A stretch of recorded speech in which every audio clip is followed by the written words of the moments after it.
against Manhattan when they have matched up in tournament play. And this is for a spot in the semifinals against Iona tomorrow night. Manhattan out with their aggressive zone defense. They give you different looks out of it.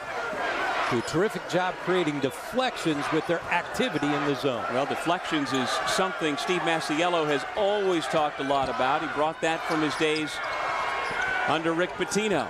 Marquise Wright misfires. Nico Clarith, the 6th man of the year, getting a rare start here tonight. Puts it up and banks it in. No, he didn't call glass, but they'll take that to get things going. As you said, he was the 6th man of the year. I don't know if you're allowed to start him once you win that award, though. I don't think Jimmy Patsos cares too much about what people think when it comes to his starting patterns. And on senior day, last time out for Siena, Emo Silas got an opportunity to start, and we almost assuredly won't see him here tonight if patterns go the way they have this season. But this is a deep Siena team that once again is whole. Manhattan, meanwhile, is nowhere near what it thought it was going to be at the start of the year. These two teams played back in December here in this building. Siena won by 35. Yeah, that seems like 3 seasons ago.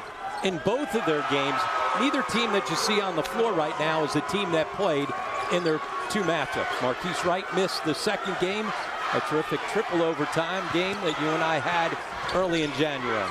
Oganyemi off the mark, and it'll stay down at this end for Siena.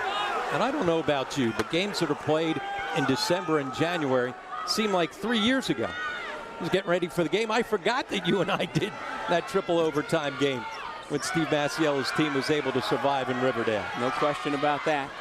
Nice feed to Bisping. Got a size advantage in there. The Saints have the best 1-2 punch when it comes to forwards in this league. And against the zone, you can't settle for outside shots. You got to make sure you get points in the paint. Good post up and good find. Siena's going to be all over Shane Richards after he was brilliant 2 nights ago in their 1st round victory. Here he goes to work on Clarith. He is much more than just a 3-point shooter, Shane Richards, but you've always got to chase him off the line. Yeah, it all starts though with the 3. How about that big-to-big entry from Bisping to Oganyemi? Well, Jimmy Patsos' teams have always worked on that curl pass into the post. That's the old Tom Davis. They run a lot of flex stuff, especially when he was with Gary Williams at Maryland. And that's how you get the ball into the post. See him reach around right here, a little spin on it, so it comes back into the post player. Nice execution. And on the receiving end, Oganyemi did a terrific job sealing his man, Zane Waterman. Stores the inbound man, still looking, now finds Waterman. Just over 2 minutes gone here in the 1st half. The only bucket so far for the Jaspers scored by that man, Tyler Wilson.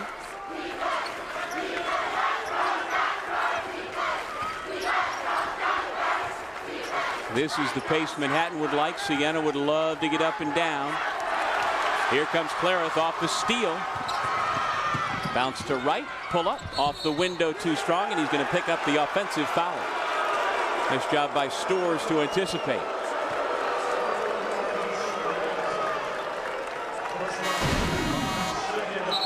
Well, if you want to get out and run, the way you do it is create some opportunities in transition off your defense. Wright thought he pulled up, but he just faded just a bit, and Stores stepped in underneath. Well, Marquise Wright, before he suffered his broken foot mid-season, was averaging over 17 points per game and was clearly the best player for Siena. And he was shooting it so well from 3. He hasn't gotten that rhythm from beyond the 3-point line back. And 4 games since coming back, he's averaging 9 points, 4.5 assists per game. But Greg Manning and the other assistant coaches for Siena were saying to Marquise Wright, so now you missed half the season. You didn't make 1st team All-League, 2nd team All-League, 3rd team All-League. Forget about that. Use that as motivation. You want to walk out of here on Monday as the tournament MVP. That's the award you should be looking for. Williams. Oganyemi got a piece, and they say he got a piece of his arm as well. So the league shot block king picks up his 1st personal. That's number 3 against the Saints.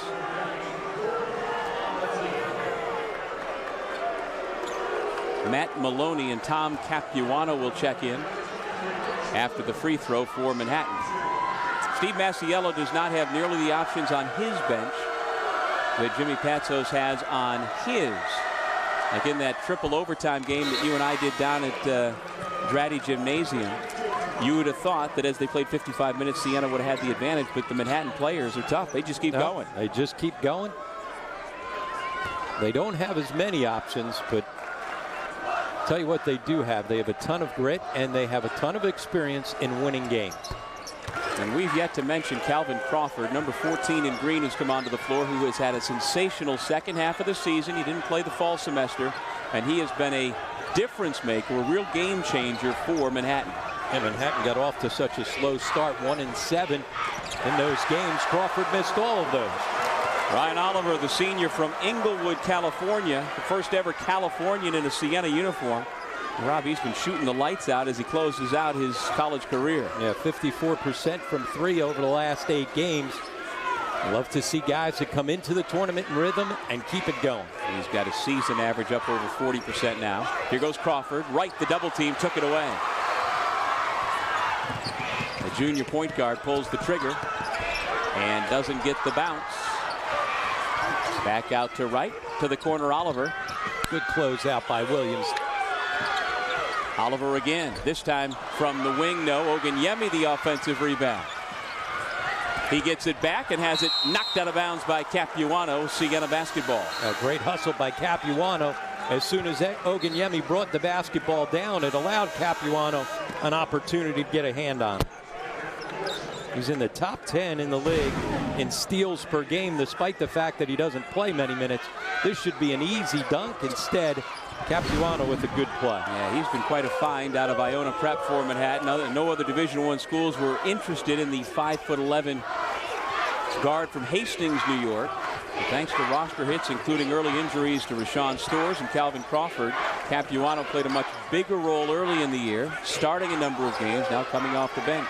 They took full advantage of the opportunity that he didn't expect to come, nor did the coaching staff.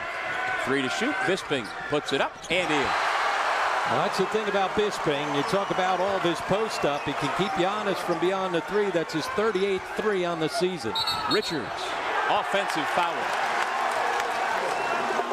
Well, that's a situation where Richards is just trying to do a little bit too much. A little too amped up on that charge.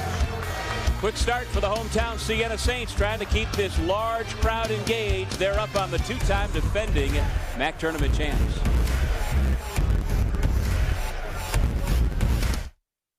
Know that you will always compete against the best while bringing out the best in yourself. Know that you are joining a family with a rich history in both academics and athletics. To know that you will become one of the future leaders of tomorrow. To focus on one goal, graduation.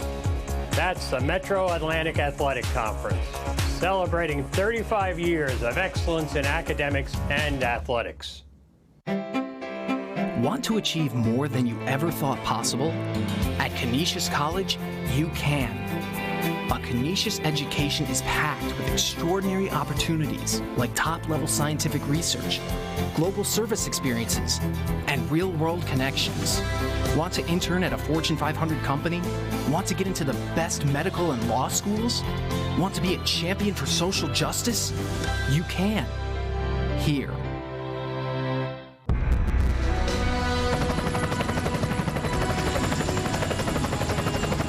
Thanks for the ride around Norfolk, and I just wanted to say Geico is proud to have served the military for over 75 years. Roger that. Captain's waiting to give you a tour of the Wisconsin now.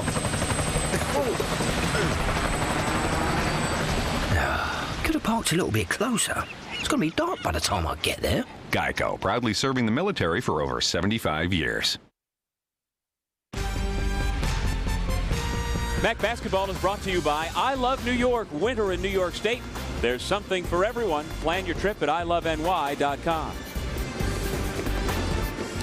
With Rob Kennedy, I'm Doug Sherman back in Albany, New York. Siena off to a quick start with a big crowd on hand. And among the masses, we send it over to Matt Harmon. Doug, thanks so much. You just said it. We are here in Albany at the Times Union Center, and it is pretty hard to ignore the atmosphere and the energy that's in this building right now. Of course, this doubles as the regular season home for Siena, and it is hard to ignore the numbers for the Saints when they play here in the tournament at home. 25-12 while playing 37 MAAC conference games. 4 times they have won their 5 NCAA tournament championships, including 3 in a row back in 2008, 9, and 10. They are in the same locker room tonight. The only thing that's a little bit different for the Saints, you might notice, they're on a different bench as the higher seed. There is one other interesting note. Talk about Manhattan a little bit. They are a team that has had success here. They have won the tournament 3 times while playing in Albany. Indeed, and a lot is made about neutrality within this league, and that's why we were in Springfield, Massachusetts for 3 years and have had the tournament bounce around. But clearly this is the one city and the one market that has fully embraced the Metro Atlantic Athletic Conference ever since Siena joined the league back in 1989. 3-point shot is good by Rich Williams, and I put a postscript on some of those numbers. This is the 17th time the MAAC tournament's been played in this building. Siena has won 4 of those, but 3 of the 4 times they were the #1 seed. And with that team, it didn't matter where we were playing. You could play in the South Pole, they were winning those. Nico Clarith has taken 2 3-point shots and has missed the rim altogether both times. First time it banked in, second time he barely caught the backboard. Now this is his first postseason experience. He's had a marvelous freshman year. Was very much in the running for Rookie of the Year and wound up getting 6th Player of the Year, 6th Man of the Year. Levon Long's come into the game for the first time for Siena. Kenny Wormley as well. Capuano finds Richards open. But I like that design of breaking a press. Get Richards down in the far corner. You want to press us? If we break it, Shane Richards going to get open looks from 3. Now, Richards did not have a Division I scholarship offer other than Manhattan College. Zane Waterman took a shot to the mouth inadvertently from Brett Bisping. Play continues. Storrs took it away from Wormley. That's a senior going against a freshman. Drop it off for the trailer. And Williams will go to the free throw line. Yeah, great energy from Manhattan coming out of that first media timeout. They had just 2 shot attempts in the first 4 minutes of the game. That changes when you get yourself a couple opportunities in transition. How about the quick hands of Rashawn Storrs? 6th best in the league at nearly a steal and a half per game. You saw why. Well, he and Shane Richards have known nothing other than reaching the MAAC championship game. They are the only 2 guys in recent history to play 3 straight MAAC championship games. They lost as freshmen to Iona, then beat the Gales each of the last 2 years. And so when you see a core like that of Storrs, Richards, this man on the free throw line, you know these Jaspers know how to win this game tomorrow and again on Monday. And certainly they've had a disjointed season. A lot has been going on, injuries, suspensions, guys leaving the program. But one thing you can count on is that Steve Masiello is going to have his team ready to play with energy, intensity, and they're going to guard the basketball. Oganyemi had it for a moment. Storrs flies into the bench and saves it to the backcourt. Siena with it with a shot clock at 10. But the official says they need to reset the shot clock. So that implies that Manhattan had possession of the basketball, and I guess by virtue of the fact that Storrs had 2 hands on it, as he fell out of bounds. And he passed the basketball. He didn't tip it back into play. So Siena will get a shot clock that is at 29. No real argument either way. Play continues. 6 minutes gone here in the first. Oliver's pass a little lazy, taken away by Williams. Capuano denied from behind by Clarith. But we've got a whistle and a foul.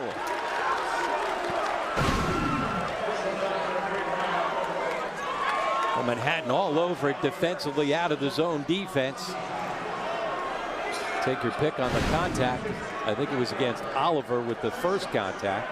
Well, it was Oliver who got called, and I think we may wind up seeing Coach Patsos just give the ball to Marquise Wright, who comes back in. Oliver's done a marvelous job filling in when Wright was out, but he's not a 2-point guard. Kenny Wormley's a freshman who's never faced this type of pressure. That's one of the problems the Saints have had all year, especially with Wright out. They turn it over an average of 16 times per game, and turnover margin, they're last in the MAAC.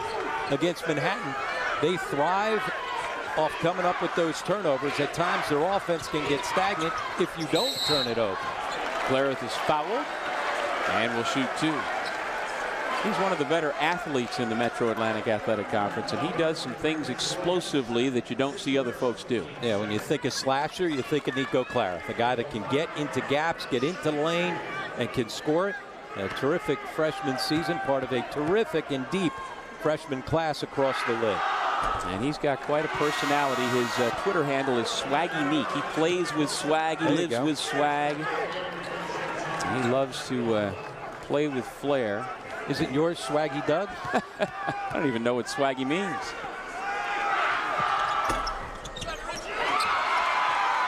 Williams clears the miss. Jasper's down 3 with the basketball. Williams able to drive on Oganyemi, off to Stores. Around Levon Long, no. And we've got a rebounding foul. Bisping is on some kind of roll with the rebounding, as you mentioned earlier, Rob.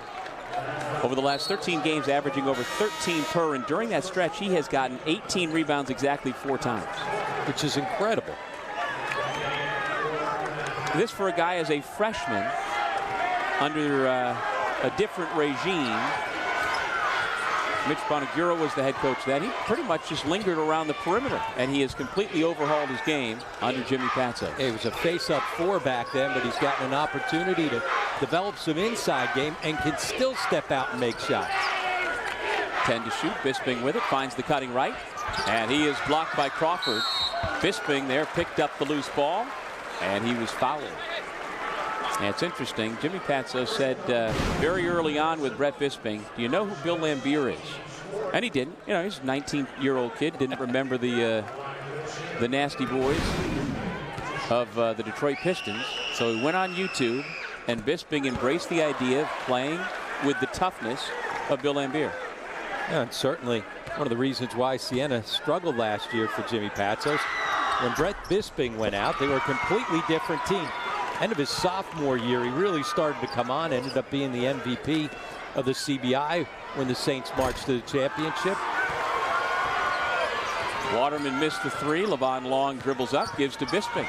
Young man from Morton, Illinois has 2 more. And the other thing is he's a deceptive athlete. He'll turn the corner and throw one down on you. His ability to cover ground and run for his size makes him so versatile. You know, his older sister, Brooke, played at Bradley University, not far from where they grew up in Peoria, near Peoria. And I had a Bradley game earlier this year talking to the radio guy, and they immediately said, we missed the boat on Brett Bisping. We should have offered him and kept him close to home. They certainly knew who he was, didn't realize he was going to be this good. Stores tried to draw the foul. Long got the basketball. A lot of contact, no whistle. And then the foul at the other end. If it's on Richards, that's number 2. And indeed it is. The second foul on the senior from New York City. Well, freedom of movement. If you foul a dribbler, anybody who's driving the basketball, it is a quick whistle. Little contact on that. Unfortunately, we still allow guys to go punch each other when they go rebound the basketball. At times, shooters get bodied and fouled all over the place. We don't get, and cutters, you can tackle them, and we don't worry about that. So freedom of movement as far as ball handlers are concerned, we're all over it. We've got to extend it to a couple other parts of our game. Bisping misses the 3. J.D. Collins, the national head of college basketball officiating, on a conference call a couple of weeks ago, talked about that very thing. Williams connects from 3, but he agrees of the 6 big initiatives this year, they've done well on 4 of them, but the 2 that they are still lacking is enforcing the physicality inside.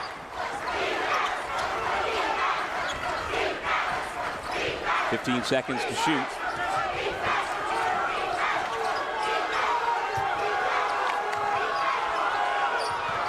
Clarith pulls up. This time he catches rim. There's Bisping keeping it alive, and it's Siena basketball. Steve Masiello does not agree. That brings us to our under 12 timeout. Siena jumped out quickly, but the 2-time defending champs are right back in it. Fulfill your educational goals on a 22-acre private residential campus just minutes away from the world's economic, cultural, communications, and entertainment center, New York City. For more than 160 years, Manhattan College has promised a Lasallian Catholic education featuring 5 schools of study that challenge students to excel academically while providing career opportunities second to none. Find out what Manhattan College can promise your how's your team future. been able to respond so far? So far, all right. I mean, I think we're playing decent. We got some things we could get better at. Got to take away some threes, some loose balls, but we're competing right now. Obviously, offensively, you come in with such great balance, but so far it's been Rich Williams who's kind of carried things. Yeah, you know, we have a lot of weapons. I think they're keying off on Shane. Rich has stepped up, made some big plays. We got to get more guys involved, get some paint touches. Coach, appreciate you coming by. Thanks.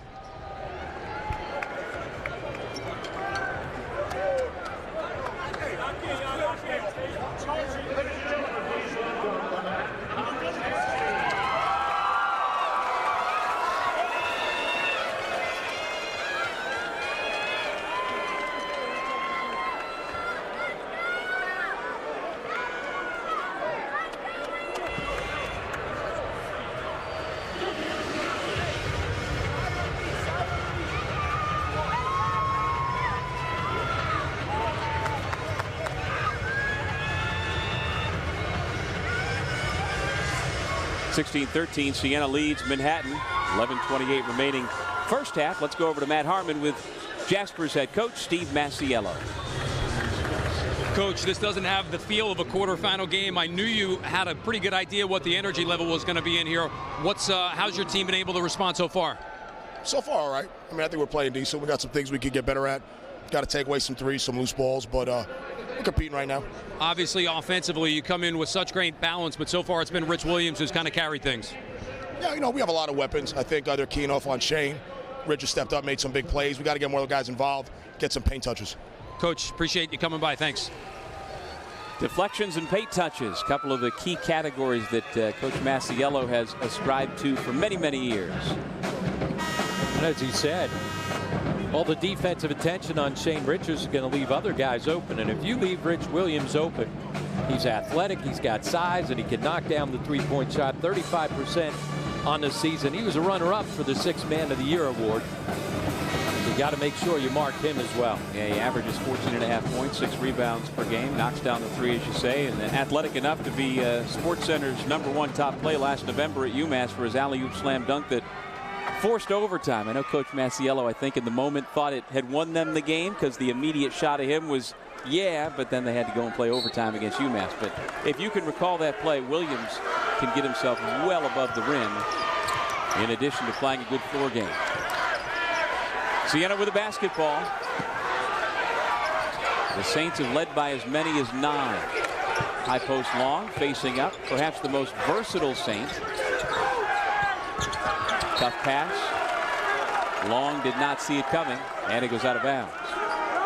5th Siena turnover.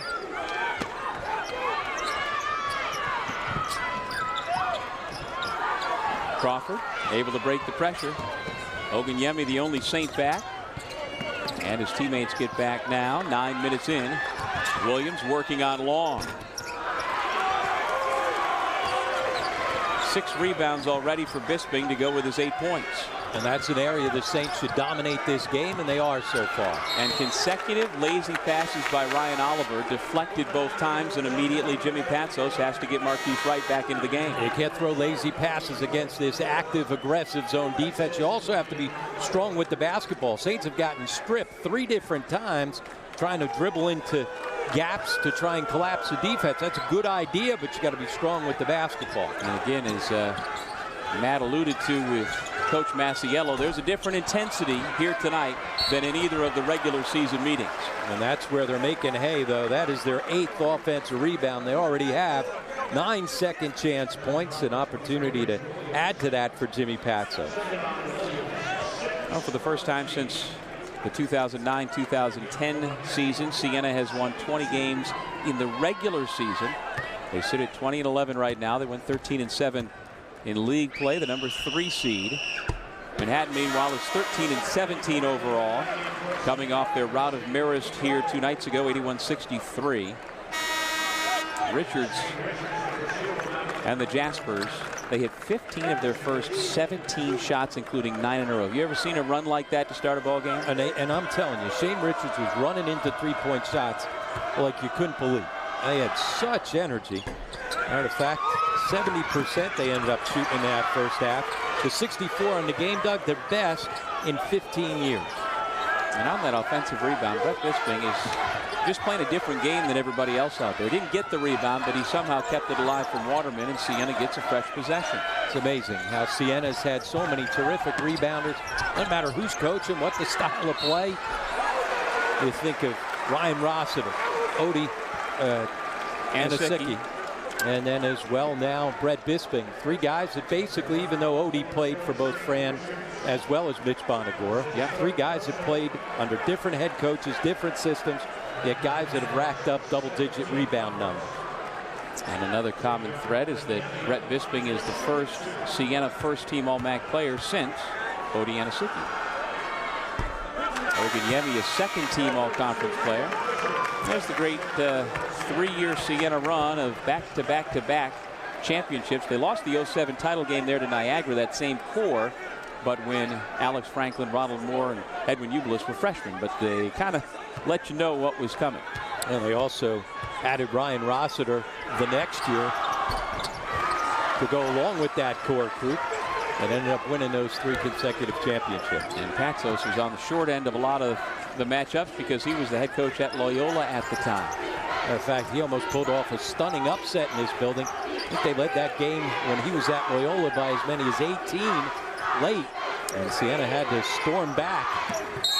If not for that, you wouldn't have the three-peat. Wilson fouled by Wright and a chance for 3. Yeah, that game came up in conversation with Coach Patsos earlier this week, recollecting that tough loss against Siena. A lot of times, teams just don't guard Tyler Wilson. Why not? Shoots it at just 32% from the floor and averages less than 4 per game, but he's already been able to knock down 2 shots. All right, Rob, what's a bigger problem? 2 fouls on Shane Richards or 3 fouls now on Marquise Wright? 3 trumps 2. It's kind of like card game, right? And Marquise Wright will end up sitting the rest of this first half. Let's see how the freshman Kenny Wormley handles the point. He started the entire time when Wright was out. Offensive foul on Oganyemi. Standing his ground just off the bench to draw that foul, Samson Akilo, sophomore from Nigeria. Oganyemi right here, Kilo there, but he's sliding over. That's a bad call. That one is that is not a good call. And the 8,000 or so here in the Times Union Center agree with you, Rob. Well, they saw it up on the screen, and you see sliding over, leaning. There's no way that's a charge. So Oganyemi's got 2, Clarith has 2, and Wright with 3. Crawford had it blocked by Oganyemi. That is a terrific job by the best defender in the league.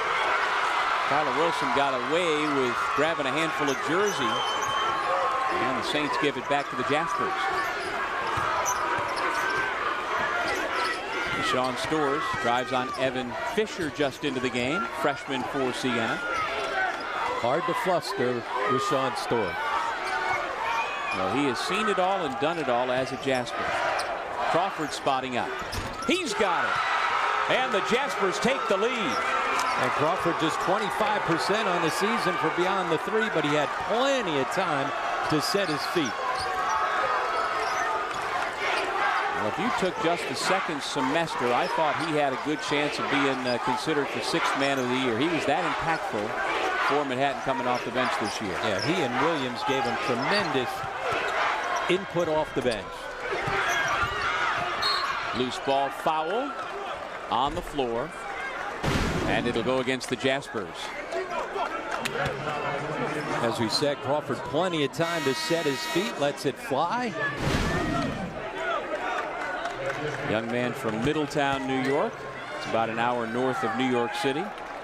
He's a 6'8" sophomore out of Valley Central High School. And here's Levon Long. Got himself a new haircut before the tournament with his first point. 6'7" junior out of Oakland Mills High School in Baltimore.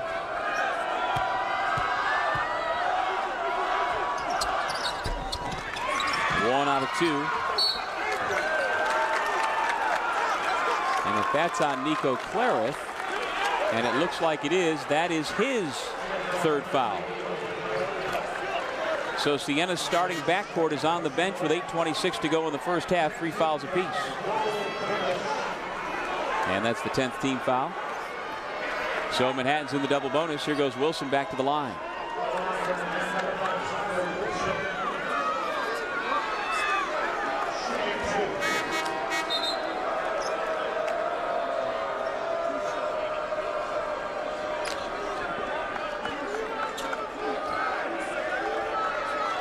So Wilson shooting to only 57% on the year. But the junior out of Cardinal Hayes High School makes another and puts Manhattan back in front. And just 57% on the season from the line. And with his form on the line, I'm surprised he shoots it at 57%. You're a young player, turn away. You don't want to see that. All things considered on those 2 free throws, his rotation to me was not bad. No, he does get rotation on the ball. He had arc on it. But boy, does it look ugly going up. Well, the average is only 3.6 points per game. He's already got 7, including 3 from the foul line. Wormley struggling with the Wilson pressure. And Manhattan right now, they've got hands all over everybody. Freedom of movement went out the window for a while. Well, but that's how they play aggressive out of that zone defense. They put pressure not only on the team, not only on the offense, they put pressure on the officials because they're grabbing and reaching all the time. And the reality is, coaches like Steve Masiello and those who play that style know that officials can't call them all. Yep. And if you stay aggressive and you've got quick hands, which they do, you get away with some. That has been Manhattan's well-scripted, well-thought-out, and to great accomplishment, their form during the Masiello era. Lane violation on that free throw will give the Saints another shot. And Siena's been atrocious from the foul line here in the first half. Yeah, 4 for 11. Clarith 0 for 2. Long's missed 1. Bisping's missed a couple. Oganyemi's missed a couple. Now, these are the same baskets they shoot at. But again, different floor. Fan configuration is different. People don't sit in the same spot, but by and large, it's still the same sight line. And I don't think it has anything to do with that. I think there's a little bit added pressure sometimes when you're in your conference tournament and it's on your home floor. So you get the benefits certainly of playing at home and having a big crowd, but there's also some added pressure by having the tournament on your home floor.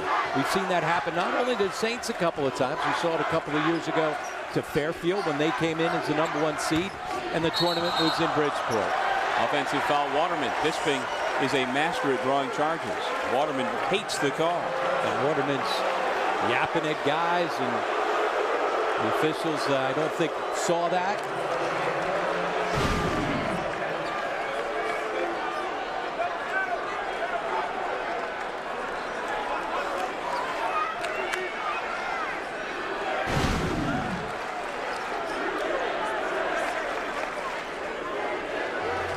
Officials heading over toward the scorer's table.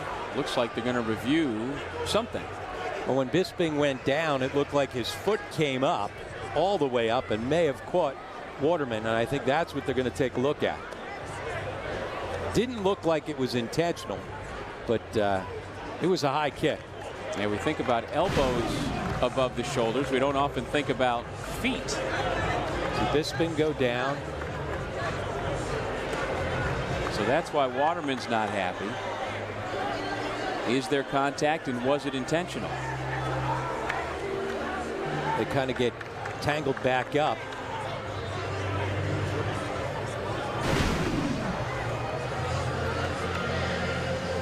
To me, I don't see anything. I can see why Waterman was not happy. Yep. But it's hard to say with any certainty there was any contact, and if there was there intent?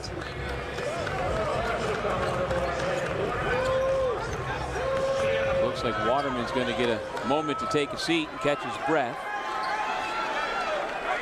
And back into the game, Akilo, 6'8" sophomore from Nigeria. Wormley, Clarith, Long, Bisping. And another takeaway by Wilson.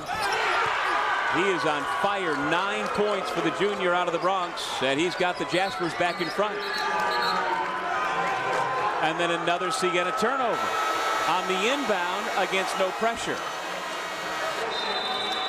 And it was from the trail official who came and made that call, and not the official on the basketball. As we head to the break. You gotta be strong with the basketball against this Manhattan zone defense. If not, they'll pick your pocket and make you pay. Jaspers out in the lead.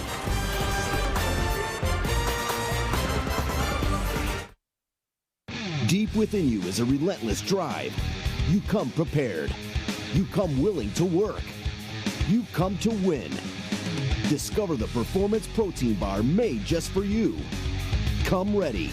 24 grams of protein, 5 grams of fiber, no sugar alcohols.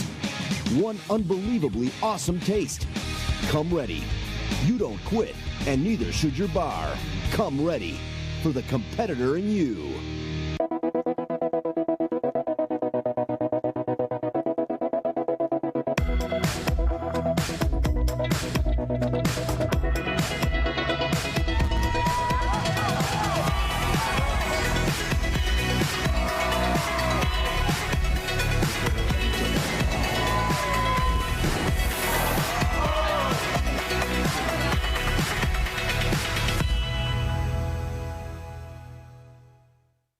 All right, everybody, if this doesn't get your toes tapping, then check your pulse.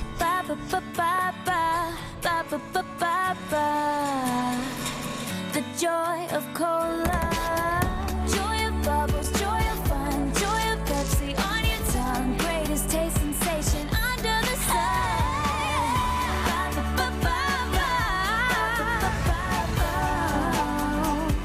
Pepsi Cola. 23-21, Manhattan with a 2-point lead over Siena. The Saints once led by 9, but the Jaspers are on a roll. MAAC fans, stay up to date on all the latest news by following the MAAC on social media. Log on to facebook.com/MAAC Sports and follow us on Twitter, Instagram, and Snapchat using the handle @MAAC Sports.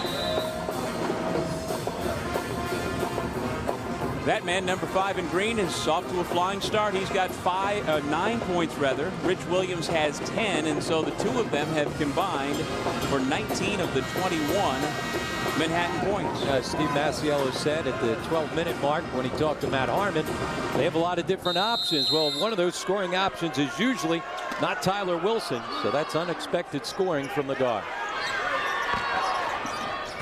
Shane Richards has 3 fouls. He's on the bench. Nico Clarith and Marquise Wright for Siena, both with 3 fouls. Clarith is out. Wright is back in. Here's Crawford turning and putting up the 2-point shot. Bisping pulls it down. Marquise Wright gets himself to the lane. Bisping another rebound. And right back into the game with those 3 fouls. Big gamble. I think Coach Patsos understands he doesn't have anybody else who can handle the basketball against this type of pressure with any certainty. Levon Long makes his first bucket. Well, that is a huge gamble with 7 minutes left in this first half. He missed that little teardrop and then went for the offensive rebound. To be a play like that, just an inadvertent foul. You know, you tell guys, okay, don't foul, but sometimes you go for a loose ball. You get there half second late. Corner 3 by Stores off the back plate. Nice box out by Wright, who comes away limping just a bit.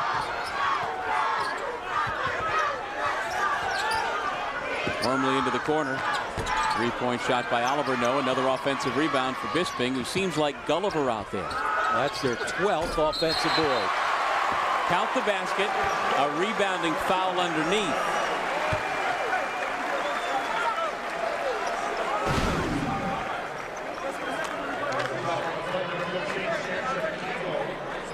So Aquilo looked like he lowered his shoulder and sent Levon Long to the deck, and so Long will step to the free throw line.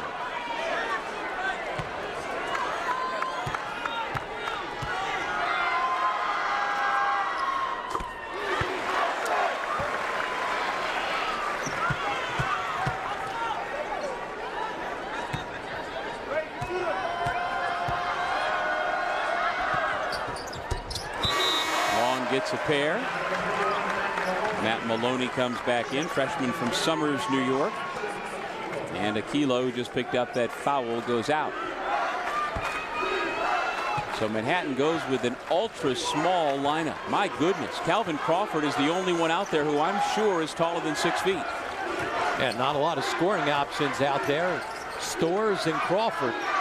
Seriously, 5'10", 5'11", 6 feet. And one is listed at 6'1", which I don't think. When was the last time you saw a Division I basketball game with 4 guys on the floor shorter than 6 feet? I can't recall. Crawford, the tall guy, hits the jump shot. There they throw it inside, but the Lilliputians are active. He brought the ball down, and when you bring the ball down, you're bringing it right to where all the Manhattan players are. I mean, when was the last time you saw a high school game with 4 guys on the floor this short? This is incredible. Well, foul trouble and has forced Steve Masiello's hands get a couple of guys out and get guys rest. And again, they play with such energy on the defensive end. You know, his teams have always used that depth, running guys in and out. He's had to do it quite differently this year because of the lack of depth. Well, they got away with the gamble of bringing Wright in, settled them down for a second.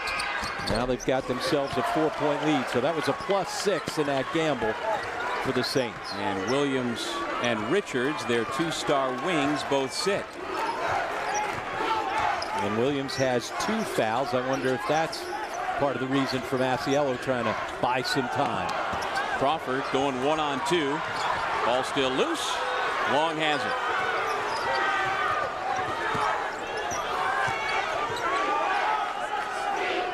At this point, you want Levon Long handling the basketball out front. Yeah, not only because he's a terrific passer, but he's got strong hands and is strong with the ball.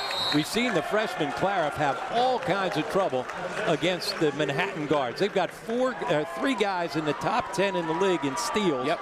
And Clariff has not been strong enough or active enough with the basketball to avoid those 3 guys. And the Jaspers do a marvelous job of identifying who the weak links are, and they just feed off. Yeah, they're like sharks. They see blood. Bam. All of a sudden, you get tentative with the ball. They clamp down on you.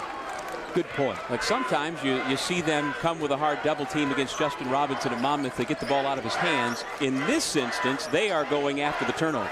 Absolutely. And that scouting report, they spend a lot of time breaking things down. Rashawn Stores, 3rd best in the MAAC for beyond the 3-point line. And with the lineup they got out there, you have to shade to Stores, and you've got to shade to Crawford. Last 3 games, Stores has hit 6 of his last 7 from beyond the arc. Bisping from the baseline. Long got tangled up with Maloney. And the call goes against Manhattan. Well, Maloney was just trying to box out for dear life and try and push back. Steve Masiello doesn't like that call, but I'll tell you what, Brett Bisping, there was nothing he could do because Maloney was just trying to clear him out and push him back. Well, with Waterman and Aquilo on the bench, Manhattan continues to go with this undersized unit that is not giving an inch. They just keep fighting. A bench warning was given to Steve Masiello. Talked about it yesterday. That's like a pump fake. That's like a fake technical.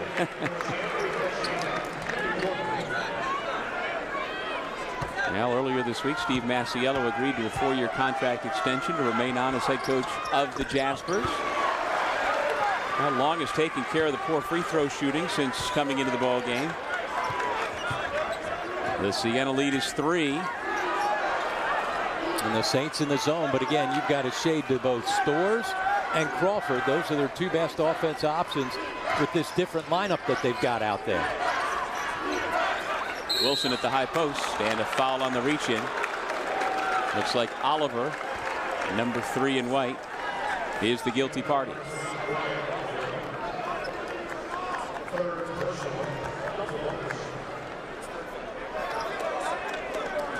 Third foul now on Ryan Oliver.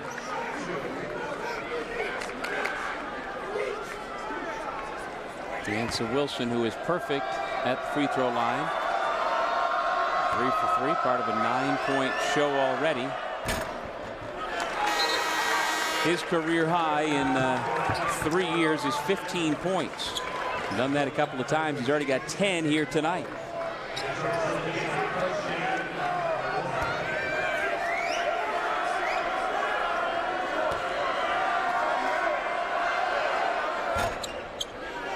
That one comes out. So 4 out of 5 tonight for Wilson.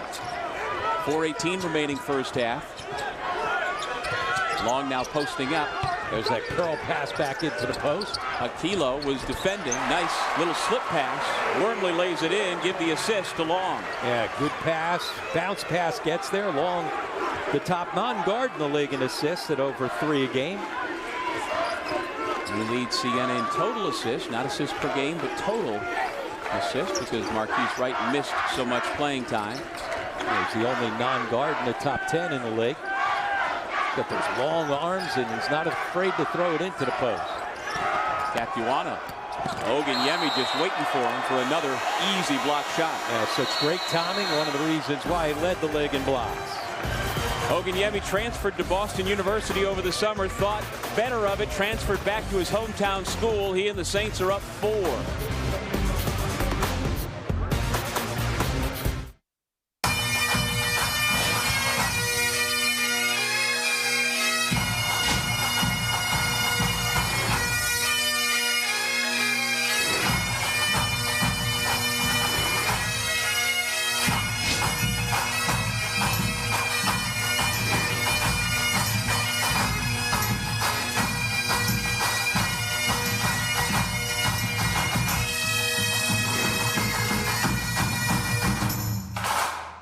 I'm Mike Richter, and I love New York. There's no place like it in the world, especially in the winter. You know I love to play on the ice, but I also love the snow. New York has over 50 ski mountains, more than any other state. So carve some turns, catch some air, or snowmobile in a state with over 10,000 miles of trails. New York State is a winter wonderland. So plan your trip at iloveny.com. There's something for everyone. Fulfill your educational goals on a 22-acre private residential campus just minutes away from the world's economic, cultural, communications, and entertainment center, New York City. For more than 160 years, Manhattan College has promised a Lasallian Catholic education featuring 5 schools of study that challenge students to excel academically while providing career opportunities second to none. Find out what Manhattan College can promise your future. Here's a look at where we stand in the state capital of New York. Monmouth and Iona have already reached the MAAC semifinals to be played tomorrow, 4:30 and 7 Eastern time. You can see both of those games here on ESPN3. And the Gales will take on either these Saints or Jaspers. And the second game that we've got coming up here tonight, our 4th and final quarterfinal, will pit the 2 big surprises in the league this year, St. Peter's and Fairfield. Whoever loses that game, it'll be sad to see them go because they have already overachieved and done so much more than most folks would have thought from either side. Yeah, it's an entertaining game, even though St. Peter's has swept the season series. You've got one team that's going to try and score the basketball, and the other team that's going to try and gunk it up. Great job by the Jaspers with almost no time on the shot clock. Get the inbound to Crawford, and he scores. How about this? Jaspers are being out-rebounded by 19, Doug. Wow. And they're down by 2. Bisping is out rebounding Manhattan by himself 10-7. Yeah, 18 second chance points for Siena. Their best offense has been missed shots and putbacks. There's that nice feel by Long again to find Bisping. Well, that's nice offense. Dribble drive against the zone defense. Difference with him is he's strong enough with the ball. When Clarith as well as Wormley have dribbled the ball in, they've gotten it taken away. Nice little hesitation, but the bucket missed by Capuano. The follow again by Crawford. Yeah, Crawford active, long arms, able to tip it in. That's a blocking foul and a chance for 3. That's one thing the Siena roster has is 3 skilled bigs that other teams in the league just don't. Yeah, they've got the best front court overall with their depth. You see right here, Aquilo starts going down beforehand. That's a good call. You want to pick up that charge, you got to stay in there, get the contact, and then go down. Clarith with 3 fouls goes out as Jimmy Patsos tries to avoid any of his guys picking up a 4th. Long's been a nice spark off the bench.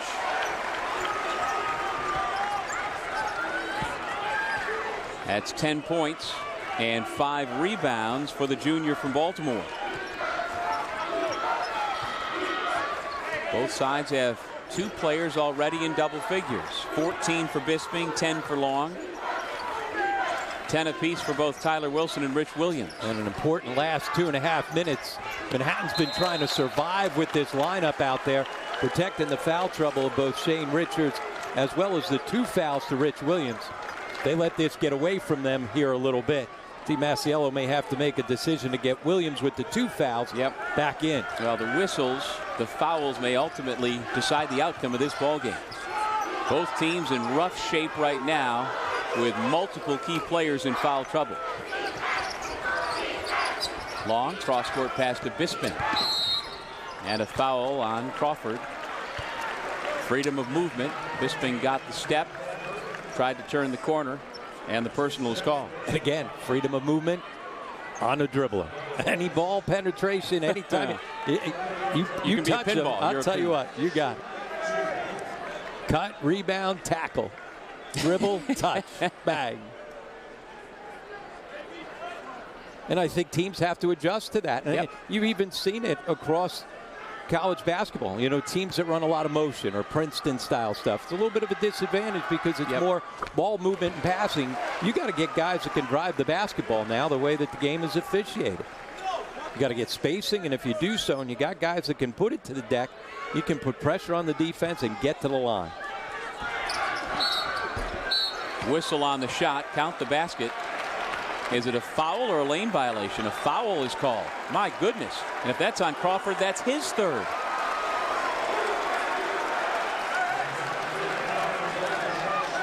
No, it goes against Rashawn Stores. And that is his 2nd. Now Steve Masiello out to get an explanation. Timeout is called. 32nd timeout called by the Jaspers. Let's see if we can pick up what Stores did. You saw him coming in. First of all, lane violation first. Just put your hand up, say lane violation. That is a tough break for the Jaspers.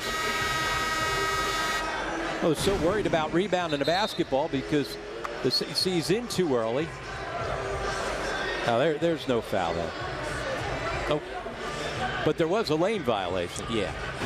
Now, if you are Manhattan, when you are undersized and you know you're getting out rebounded as you are, is there a tendency to be over-aggressive on box outs?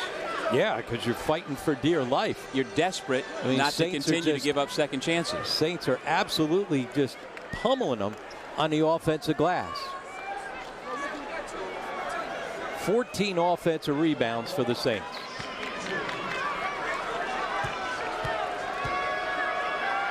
That's double the total rebounds for Manhattan. Kenan LaRose comes in for the first time, replacing Javion Ogunyemi.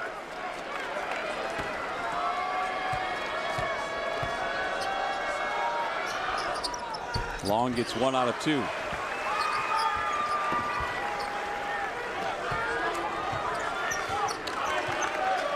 Stores, Wilson, and Capuano in the backcourt. Sampson and Crawford up front for Manhattan. 1:47 remaining first half. Siena's led by as many as 9. Manhattan's only lead was a brief one by 2. You see, they don't guard Wilson, yet he doesn't bite. Capuano no. Bisping with another rebound. That's what I like about Wilson. Other guards that can't shoot, they start trying to prove they can.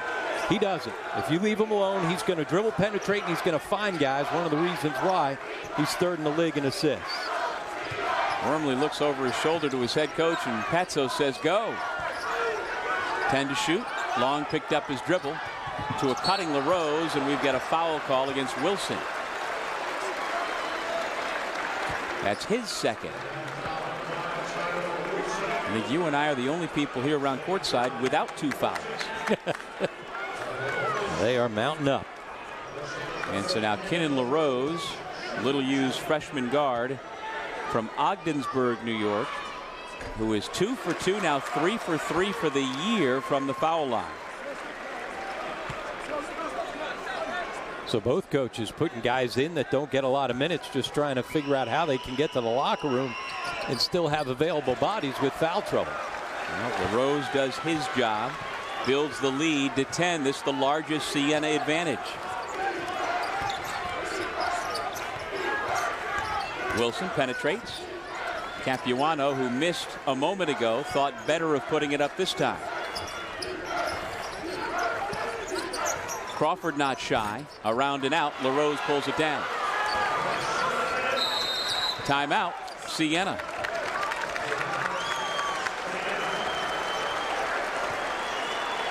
Well, we've got a couple of veteran coaches who have been through everything, and so they know how to deal with their benches, but it's not easy when fouls are called at the rate we've seen here tonight, Rob. And we've seen both benches do it a little bit differently. You saw Steve Masiello, as soon as Williams got that second foul, he went right to the bench. They ended up leaving Richards in there. You and I thought he had 2 fouls, but they've got him down for 3. On the other side, Jimmy Patsos, he hasn't been afraid to throw guys back in, including throwing Marquise right back on the floor with 3 fouls, which we both thought was a big gamble. When he went back in at that point, they were down 2. He settled things down, ended up making a couple of good plays in the open floor. They didn't turn it over. They got some shots. They got themselves a lead back up to 4, and then he was able to take them back out. And keep in mind, Rob, Siena knows it can play and win without Marquise Wright. Yep. They played 15 games without him and went 10-5. So maybe Patsos is a little more able to put his guy out there than he might have been 3 months ago. Fisher for 3. Well, he was wide open and had plenty of time to tee it up. He's 6 of 12 from the season coming in, and another terrific find and assist from Long.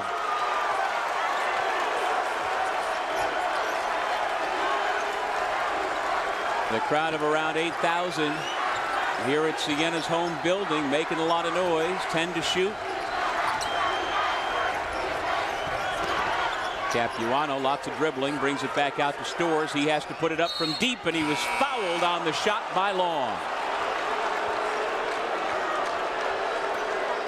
That's not a good play there by Long. You want to go challenge the shooter, but you got to stop yourself from running through. Here's Fisher, plenty of time to spot it up. You figure the big guy's not a shooter, but as we said, he's knocked down 50% deep. Long 3 late in the shot clock.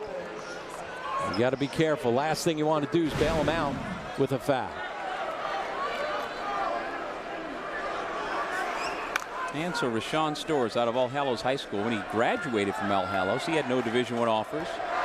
We've said that about multiple Jaspers, Capuano, Richards, but he went to prep school. And his stock rose, he got better, and the Jaspers got themselves a real good one. And a fine young man as well. We've had the opportunity over the last 3 or 4 years to get to know him a little bit. He's a great spokesman for the program. Very mature. Does a terrific job on and off the court. And a guy that if you're the coach, you can give him the ball and have 100% trust in him. He doesn't turn the ball over. You know, he and Tyler both are in the top 5 in the league in assist to turnover ratio. But Stores has had a terrific career. What he is he's a winner. Yep. And Coach Masiello has told me in the past, quote, about Stores, he most gets it. And if you're a player, I would think that is as good a compliment as you can get from your coach. So another official review. And Coach Kennedy here is trying to figure out what on earth those 3 gentlemen are working on.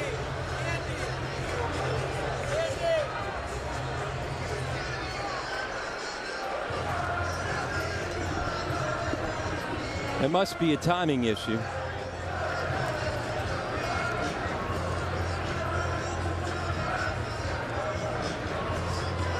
And we've tried to get the attention of the nearest official to us and can't do it. Normally they come over and share with us so we can pass it along to our audience. Well, the only thing they could be looking at is if the foul was assigned to the wrong person. I don't think that happened. So And there's no question whether it was a three-pointer or a two-pointer. Yep. He was about 8 feet behind the three-point line, so it's got to be a timing issue.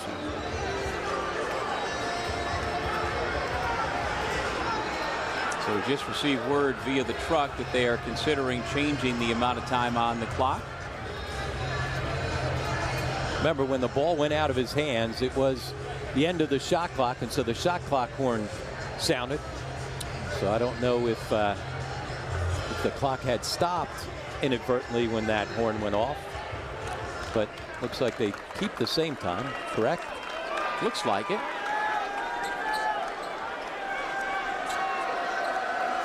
So Storrs will take his third free throw, and at the scores table to come in on a make to help set up defense is one of the Jaspers. That is Matt Maloney sitting there. So it's stopped again, and there you go, 4.1 seconds. Well, those 0.8 of a second could make the difference here in Siena being able to get up a good shot or not. And Maloney comes in to protect Storrs. Good substitution. Long will inbound with 4.1 remaining in the half. The baseball pass to Oganyemi is deflected out of bounds. And now the original call is that it's Manhattan ball. The other official had a better look. We'll get it right and give it to Siena. There's 1.9 on the clock now. The Saints got a break right there. Throwing it long, could have turned it over. Could have ended up being Manhattan getting a good shot up. And now Coach Patsos has been warned to get back into the coach's box. And we still got 20 minutes to go. They'd have to build a wall to keep him in the box. He'd be like the Kool-Aid man coming through. Oganyemi takes a dribble, puts it up. Nice job to crowd him by the Jaspers defensively. A highly entertaining first 20 minutes of our third quarterfinal as the Saints on top by 12. 46-34, Siena leads Manhattan for a spot in the semifinal round with the Iona Gales awaiting the winner. We'll take a break and come back with our MAAC halftime report right after this.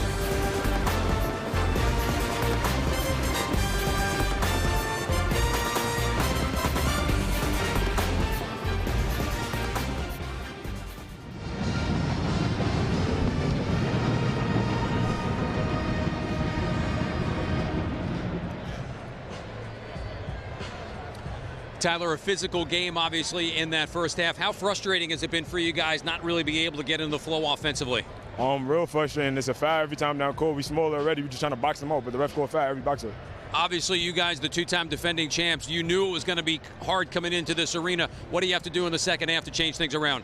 Rebound. We rebound, we win. Tyler, appreciate you coming by. Good luck. Thank you. Hey, Brett. How are you? How are you? Good. Nice first half. Thank you. Appreciate it. That's about as good as it gets for you, right? Yeah.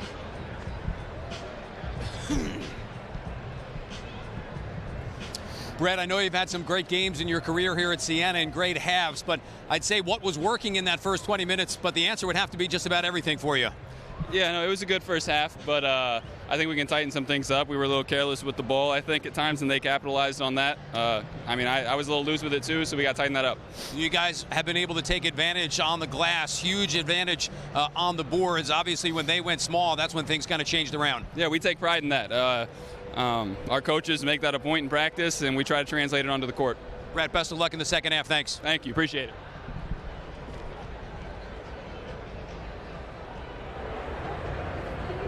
Ladies and gentlemen, tonight's halftime entertainment is brought to you by the New York Lottery. And please welcome to the floor for the Special Olympics, the Saratoga Wildcats and the Troy Devils. Let's hear it for them.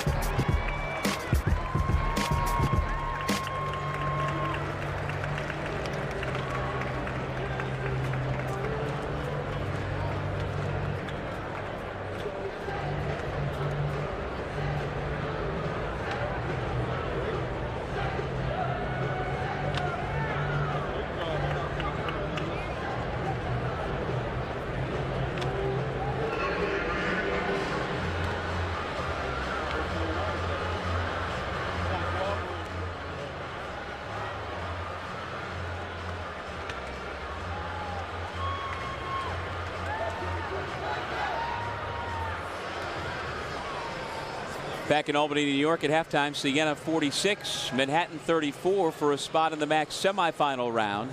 A moment ago as they headed off the court, our Matt Harmon had a chance to catch up with Jasper's junior point guard, Tyler Wilson. Tyler, a physical game, obviously, in that first half. How frustrating has it been for you guys not really being able to get in the flow offensively? Real frustrating. It's a foul every time down court. We smaller already. We're just trying to box them out, but the ref called foul every boxer. Obviously, you guys, the two-time defending champs, you knew it was going to be hard coming into this arena. What do you have to do in the second half to change things around? Rebound. We rebound, we win. Tyler, appreciate you coming by. Good luck. Thank you. Yeah, indeed, Manhattan as a team has a total of 8 rebounds in the first half. They're being out-rebounded 28-8. Incredible. Here's where we stand with the brackets. The number 1 seed Monmouth, the number 2 seed Iona already onto the semifinal round. Our next quarterfinal coming up tonight here in Albany. St. Peter's will play Fairfield in the 4-5 game. And that should be a doozy. They tied during the regular season. And they will play for the right to take on the Hawks tomorrow at 4:30 Eastern Time. When we come back, we'll be talking about the MAAC Award winners for 2016 and have our highlights and statistics from Albany. 46-34 Siena.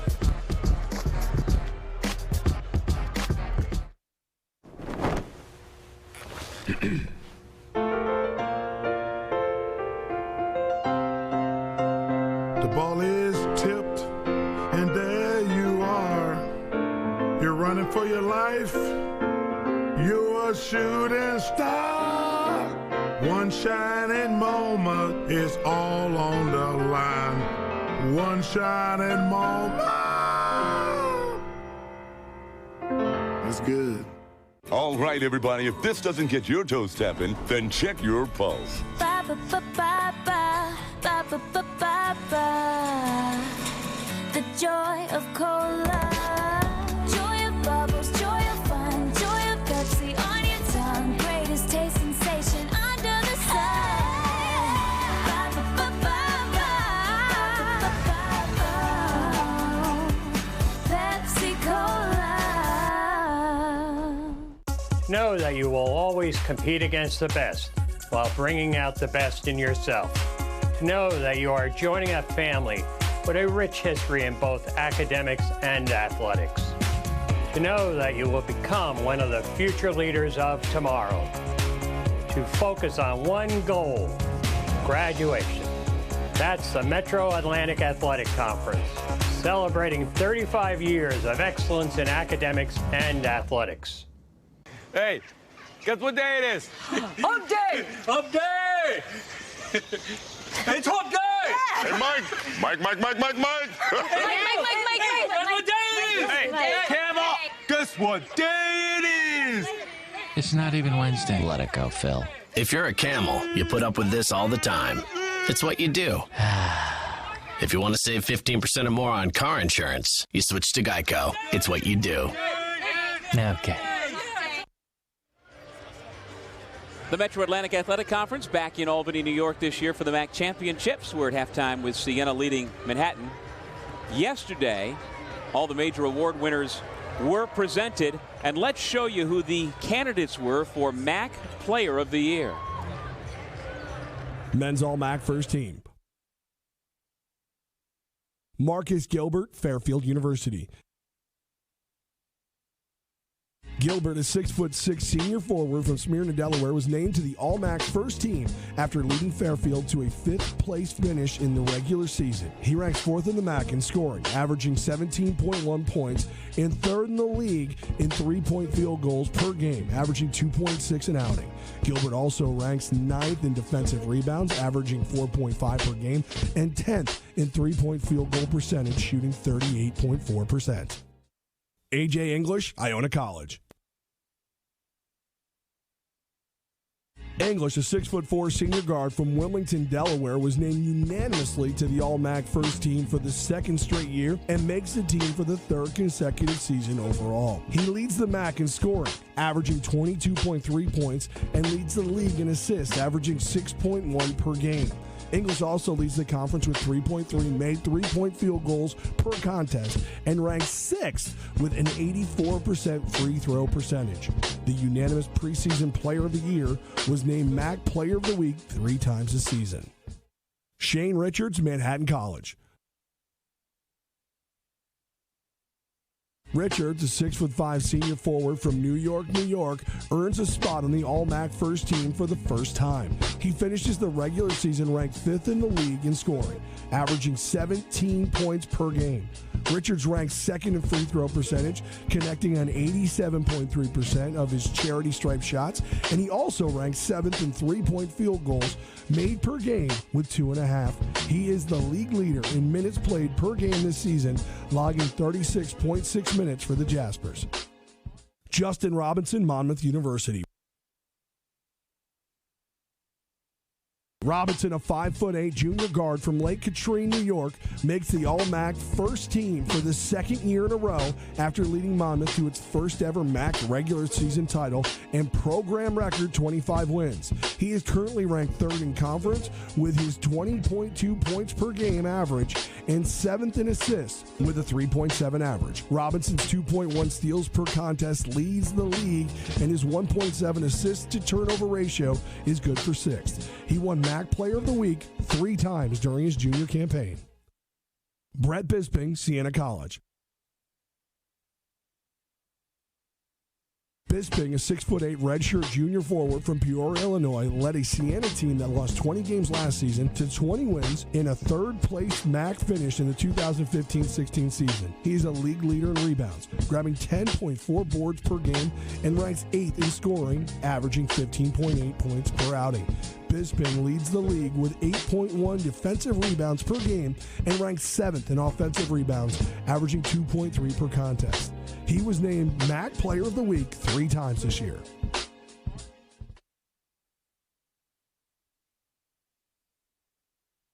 Player of the Year, Justin Robinson, Monmouth University.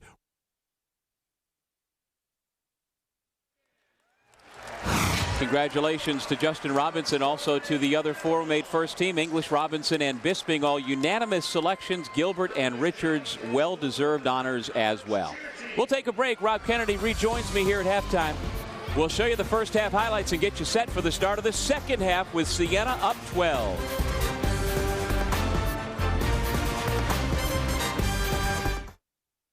I'm Mike Richter, and I love New York.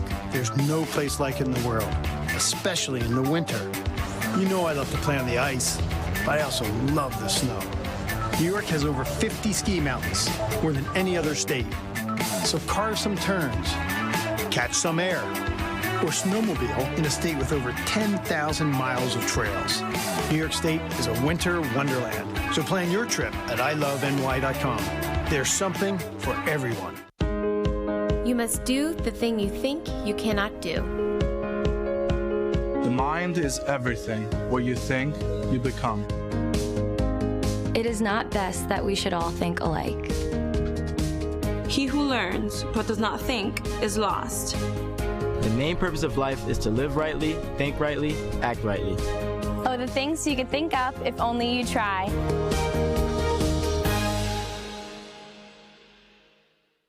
Deep within you is a relentless drive. You come prepared. You come willing to work. You come to win. Discover the Performance Protein Bar made just for you. Come ready.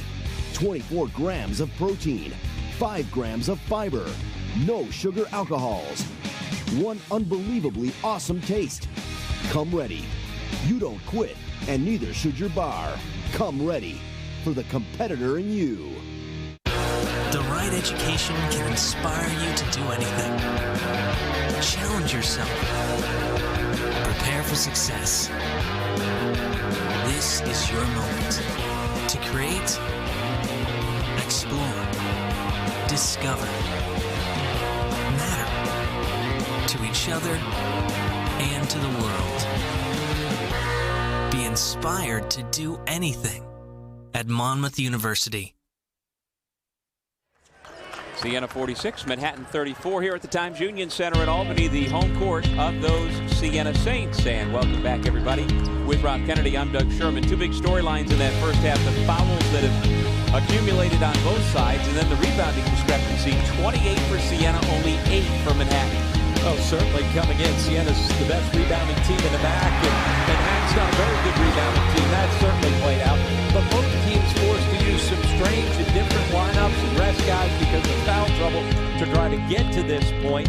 Obviously, the little burst late by Siena, they had more offensive weapons on the floor and available late in the game, and that's why they have the lead. Okay, let's show you the first half highlights. And not all the usual suspects. You had some people stepping up you don't expect for the Jaspers. You're running for your life. Certainly the terrific point guard. You're Tyler, who's a pass first point guard, able to score. Wilson had a terrific first half, got things going, especially with this defense. Every time that the Siena Saints tried to dribble penetrate against the zone, Manhattan collapsed, and Tyler Wilson was the guy that got things going. Rich Williams, he was terrific. Problem is, he sat for most of the first half because of foul trouble, but he did have 10 quick points in just 8 minutes of play. He had the 2 fouls.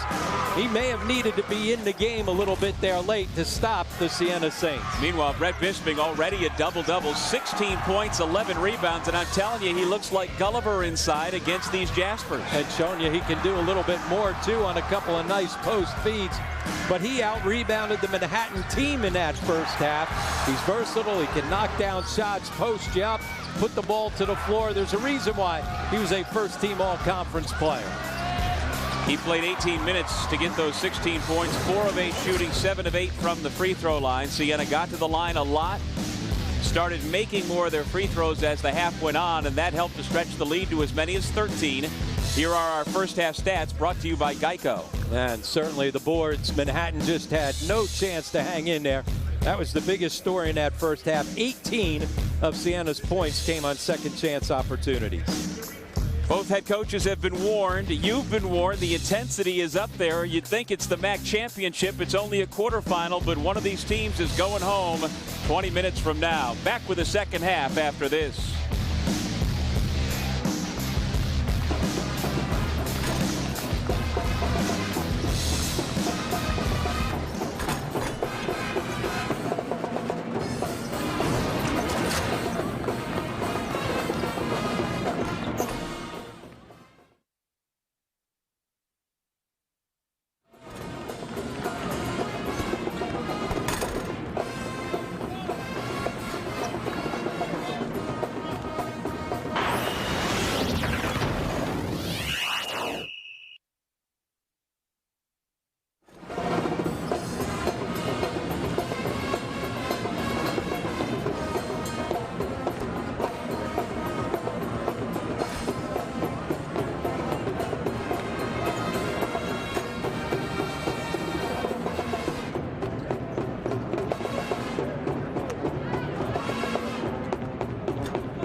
welcome back to the 2016 MAAC Basketball Championships on ESPN3. Siena with a 12-point lead. Let's go over to Matt with Siena's Brett Bisping. Brett, I know you've had some great games in your career here at Siena and great halves, but I'd say what was working in that first 20 minutes, but the answer would have to be just about everything for you. Yeah, no, it was a good first half, but I think we can tighten some things up. We were a little careless with the ball, I think, at times, and they capitalized on that. I was a little loose with it, too, so we got to tighten that up. You guys have been able to take advantage on the glass, huge advantage on the boards. Obviously, when they went small, that's when things kind of changed around. Yeah, we take pride in that. Our coaches make that a point in practice, and we try to translate it onto the court. Brett, best of luck in the second half. Thanks. Thank you. Appreciate it. And so now Brett Bisping will inbound for Siena at midcourt to start the second half. And as we further look at the first half stat sheet, there are so many interesting numbers jumping at you, like Shane Richards scoreless, Marquise Wright scoreless. And certainly both of those guys saddled with the 3 fouls, didn't play a whole lot of minutes. And rebounding, we knew that would be a big advantage for Siena coming in, but they even did better than we thought in that category. Nice feed by Oganyemi, but Wright was fouled. You see the ball get wedged between the rim and backboard. And then the big guys walked away, and the officials had to ask Javion Oganyemi to go back and get the ball down. Otherwise, we'd be looking for a ladder again. So Marquise Wright 0 for 5 from the floor, 0 for 2 from beyond the three-point line. Does have 3 assists, but it's not often you get to the second half where a man who was averaging currently 15 points per game just getting his first point now. And that's why they went to him on the very first possession. Try to get him going, force feed him a little bit. Just a couple open shots, as we said. When he went out, he was shooting the ball beyond the three-point line for Jimmy Patsos at 55%. That was his Achilles heel his first 2 years. He was knocking down shots at great pace.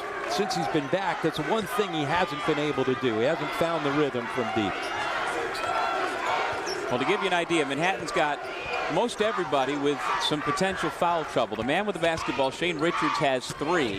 Oganyemi picks up another block shot. That is officially his 3rd tonight. But then Waterman, Wilson, Stores, Williams, Crawford, and Aquila all have 2 personals as we take another look at the Oganyemi block.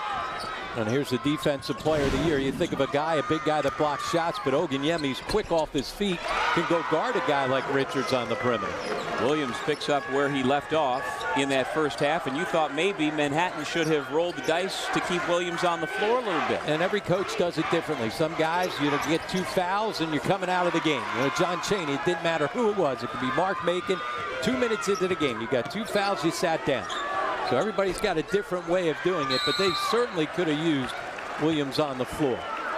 Waterman gets the foul off the miss by Richards, and so that's number 3 on number 4 for the Jaspers. And he was another guy that sat extended period of time with the 2 fouls. Clearly, the way they were getting out rebounded, he would have come back into the game if not for the 2 fouls.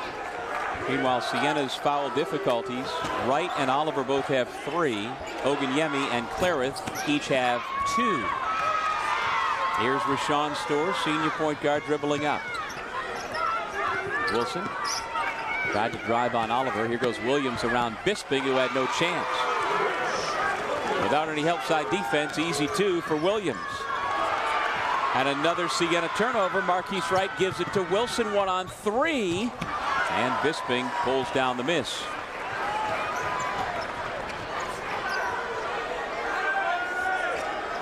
The Saints really have never been able to get out and run in this ball game. Manhattan's gotten back defensively throughout. Wright way off the mark, and we see Rashawn Stores hobbling, and no stoppage of play. He can't put any weight on that left foot. And now the officials call time to allow Stores to get to the bench. There's where he's holding it. Didn't quite see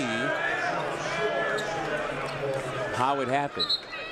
But it's the left foot or ankle, and shoes already off, and he's hopping back to get some treatment. That's exactly what the Jaspers did not need. No, not only his ball handling, his quickness defensively, but he's one of those guys for Steve Masiello that can keep Giannis from beyond the three-point line as well. Capuano comes back into the game. Wilson runs the point. Clarence doing a good job fighting through screens with the defensive assignment on Richards. Richards moves so well without the basketball. Williams trying to keep the Jaspers in it single-handedly. Now he is an offensive threat. Athletic shooter. Those are tough to guard, and he's been tough to guard. 5 of 6 now from the floor. It's a 6-2 start to the second half for Manhattan, and it's been all Rich Williams. Great entry feed, and Yoganyemi will head to the line on the Williams foul. That's his third. Well, Williams is a guy, you forget how big he is as well, right, because he moves so well. And he elevates on that shot also. Yeah, so he's tough to go up and challenge those shots. He's every bit of 6'5", got good upper body strength. But he now has 3 fouls. So again, maybe it was a good idea to keep him on the bench. And again, if that's what you do and you're consistent with it, then you do it all season. If all year you pull guys out with 2 fouls and sit them down, then you do it come tournament time. So now Williams glances over at the bench to see if he's going to stay in. Looks like for the time being he will with those 3 fouls. Yeah, especially with Stores out, you take him out. Now everybody can just key on Shane Richards, and you don't have somebody to take off the pressure. I think it's a good idea to leave him on the floor as the foul trouble continues to mount for the Jaspers. Siena's lead back to double figures. Williams, nice feed. Richards up and over Clarence for his first 2. As we said, he moves so well without the ball, and it's not just for jump shots. That time able to come off the back screen for the layup. High post Oganyemi, and it's knocked away. Another takeaway by the Jaspers. Wilson gives to Capuano. He puts it up. Another rebound Bisping. He's well on his way to a new career high. He's gotten 18 4 different times this year. And now Marquise Wright waits for the screen to be set. Corner 3. It's Oliver, and he's got it. Well, when Wright gets into the lane with dribble penetration against that zone defense, that's when you're going to get open looks from the corner.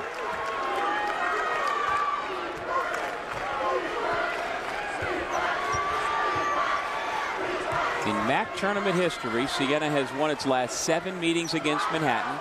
Jaspers won the first 2 many years ago.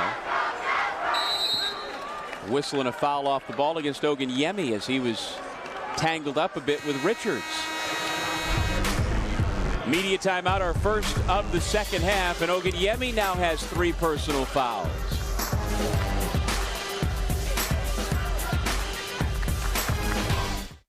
Knowing that Niagara University has been named a best value means that it's one of the best investments that you can make in an education. I want parents to think about a Niagara University education as a great investment in their child's future. There's a lot of talk about teachers not getting jobs these days. Our students are getting jobs. We have schools calling us asking for our most recent graduates, which is very exciting. Our success depends on the students' success at Niagara University. We want you to be the best student that you can be. All right, everybody, if this doesn't get your toes tapping, then check your pulse. Ba ba ba ba ba ba ba ba ba ba. The joy of cola, joy of bubbles, joy of fun, joy of Pepsi on your tongue, greatest taste sensation under the sun. Ba ba ba ba ba ba ba ba. Pepsi Cola. At Quinnipiac University, we offer the warmth and spirit of a small town. You feel it the moment you step on our picturesque campus and a team of upperclassmen helps you move into your freshman dorm. You feel it in the dining areas as students and faculty share meals together. And you can cheer with your friends and Boomer the Bobcat at many of our exciting NCAA Division I sporting events.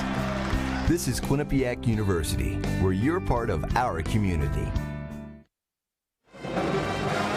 It's quarterfinal number 3 of the MAAC championships in Albany, New York. Siena leads by 11 over Manhattan. Have a terrific crowd here as Javion Oganyemi will stay on after picking up 3 fouls. I was told, Rob, before the game that the Siena students purchased about 850 tickets. And if you know the student population, that's roughly a third of the entire school is here in the building tonight. Yeah, and this town has always supported this event. As you mentioned earlier, 17th time the MAAC championships have been in Albany. Richards, no, right the rebound. Yeah, during the regular season, Siena averaged 6,591 fans per game. Oganyemi, no. And they are always among the mid-major leaders, and they draw better as Rashawn Storrs is back in and turns it over. Siena draws better than a lot of the Power 6 conference schools.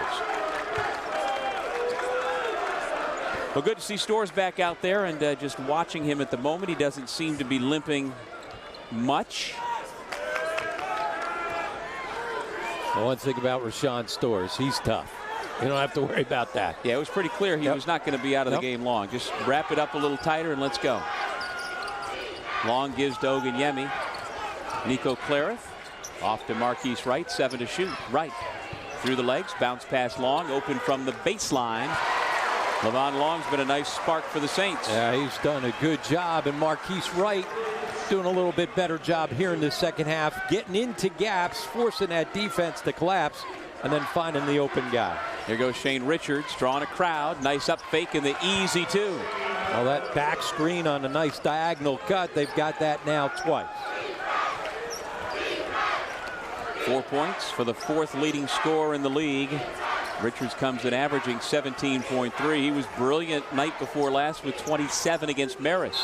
Clarith fouled on what I think was a 2-point shot. Fourth foul on Wilson. And indeed, it's a 2-shot foul. And Wilson, who we heard from at halftime, frustrated about the whistles, picks up his fourth. He's the first to get to that threshold.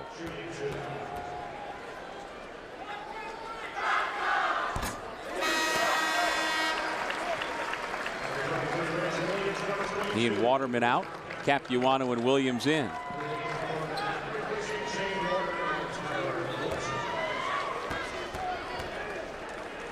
Since the calendar year turned to 2016, the man at the free throw line, Nico Clarith, who now picks up his fourth foul. He has played extremely well for the Saints. Made the all-rookie team. But both of these coaches are going to earn their money tonight. And this is going to turn out to be a game of attrition.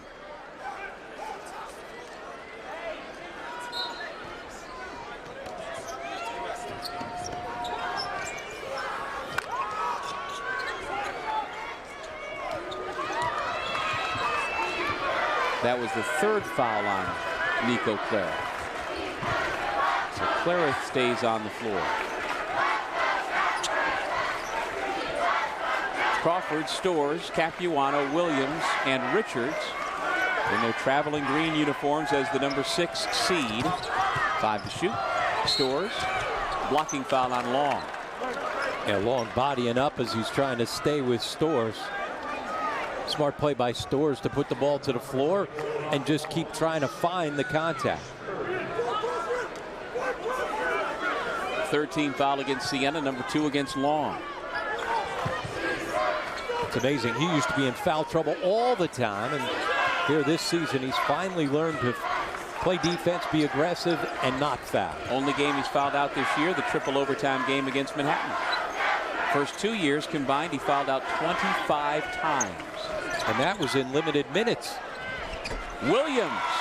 Nice feed from Richards. Yeah, nice two-man game. Everybody's going to run at Richards. He's an unselfish passer. So if you're going to commit to trying to take Richards away, guys like Williams are going to have some good opportunities. Yeah, Williams has 18 points. His career high 27 coming last Friday against Iona. Long off the up fake. Able to finish. That's a nice job stepping through, able to score it in the paint. Siena has dominated points in the paint as well. Williams, a rare miss for him. Here goes Levon Long. He wears the uniform number 24, does Levon Long, because his mom, Lisa Long, who was a high school All-American in Newark, New Jersey, wore that number as a all Big Ten forward for Vivian Stringer at Iowa. He and his mom are very, very close. Yep. And he exhibits a lot of the same type of basketball skills his mom had.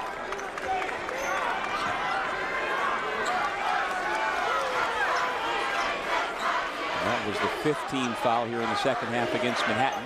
Oganyemi faces up from the free throw line. He's got 2. And able to turn, face, saw nobody was guarding him. That's a foul shot. Why not? Go ahead and take it. You know, when he transferred to Boston University over the summer and spent a couple of months with Coach Jones, it was that staff that helped to further identify the fact that, you know, Oganyemi's got a nice stroke. Crawford off the quick first step. Yeah, used his size and length to blow by Clarence. And so with that added confidence that Oganyemi transferred back from BU to Siena with, it has further rounded out his game. Great split. The double team indeed. Marquise Wright though way off the mark. Levon Long fouled before the putback. But again, the Saints having their way on the offensive glass. Yeah, Marquise Wright right now, Doug, can get wherever he wants. Terrific, quick with the basketball. He's moving fine. His footwork's, but his shot is not there. And so sometimes when you're coming back, you can see right now the frustration on his face. And then it starts getting in your head. Then you start worrying about, oh man, I can't shoot. He can still impact the game just by getting by people with his ball handling and finding others. 16 for Long. Marquise Wright, as a freshman, was the co-catalyst, if you will, with his current co-captain, Brett Bisping, to lead this Siena team to the CBI championship. They beat Fresno State 2 out of 3 in the championship. And that really was a big accomplishment for this program to win a national tournament. Took a big step back last year, in large part because of the injury to Bisping. And this year, Siena was much better suited to be able to withstand the injury to Wright. Yeah, a lot more depth. Bad pass. Siena 3-on-1. Clarith off to Wright. Missed the layup. He gets it back, goes right back to the rim. Well, maybe that'll get him going as far as scoring the basketball. First time we've seen Jimmy Patso's team be able to turn a turnover into a fast break opportunity in a while. And it's the first time he's seen one of his shots go through the rim here tonight. Marquise Wright had missed his first 8 shot attempts. A big offensive possession here for Manhattan, obviously. Going to try to get Williams and Richards involved. This is Siena's largest lead. Third time tonight we've seen Wilson get right to the basket. Maybe not. Just let Wilson blow by guys. Again, they're playing off Wilson and not guarding him. But eventually, once he gets that deep into the lane, they have to guard him. Block shot Wilson. He's got the basketball. 4-on-2. Capuano for 3. Williams keeps it alive. Crawford blocked from behind by Oganyemi, and here comes Clarith. The freshman to the bucket over Richards, and it rolls in. He is so good in the open floor. Good finish at the rim. Not only do they get going, but it gets the crowd back into the ball game.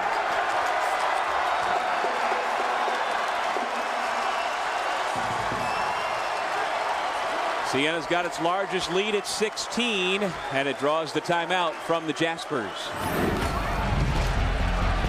Well, Siena, when they can get out and run, that's when they're at their best. Right now, they've run out to a 16-point lead. Back here in Albany in a second.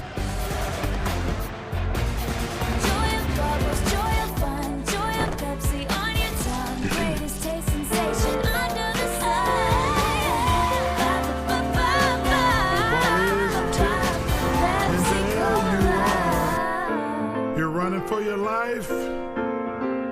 It took me 11 years to finally track down the Cephalodon Nicholas.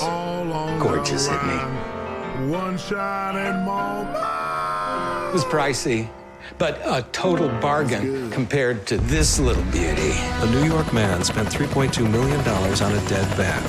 I have such enormous respect for these creatures. Norfolk, which is why I stuff them hanging on the wall. You'd make a way better rich person. Lotto, making more New Yorkers rich than any other game. Captain's waiting to give you a tour of the Wisconsin now. Could have parked a little bit closer. It's going to be dark by the time I get there. Geico, proudly serving the military for over 75 Deep years. within you is a relentless drive. You come prepared. You come willing to work. You come to win. Discover the Performance Protein Bar made just for you. Come ready. 24 grams of protein, 5 grams of fiber, no sugar alcohol, one unbelievably awesome taste. Come ready. You don't quit, and neither should your bar. Come ready for the competitor in you. Back in Albany, as we look over the shoulder of Steve Masiello in that Manhattan huddle, his team facing its biggest deficit.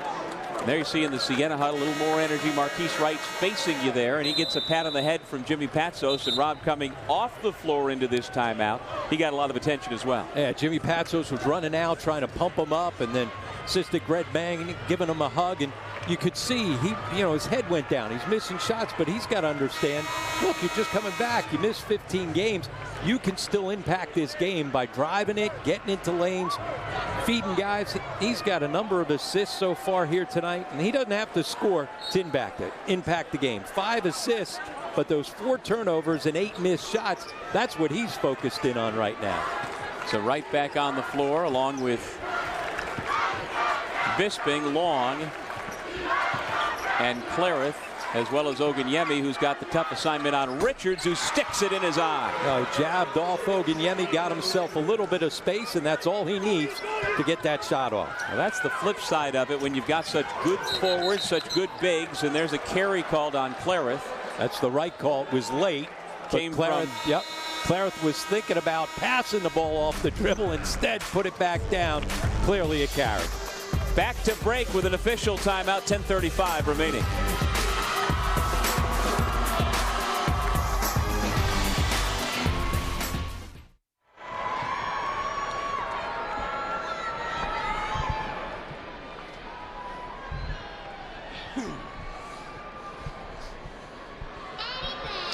Coach, every time you've needed a big basket, it's been Bisping or Long that have really been able to come through for you. Yeah, I mean, they both have a lot of experience. Brett's been here 4 years, Levon 3, and Levon's good at one of these kind of run-around games because he has so many skills, but we got to keep an eye. We just lost Richards, that's not good, so we got to work on that. The one thing I know you're aware of, Manhattan with their championship background, they're not going anywhere the next 11 minutes. We talked about that plenty before the game and in the huddles. Yeah, Steve does a great job. They're defending champs, but we're holding our own. We're working real hard, too, and it's going to be a good 10 minutes. Appreciate it, Coach.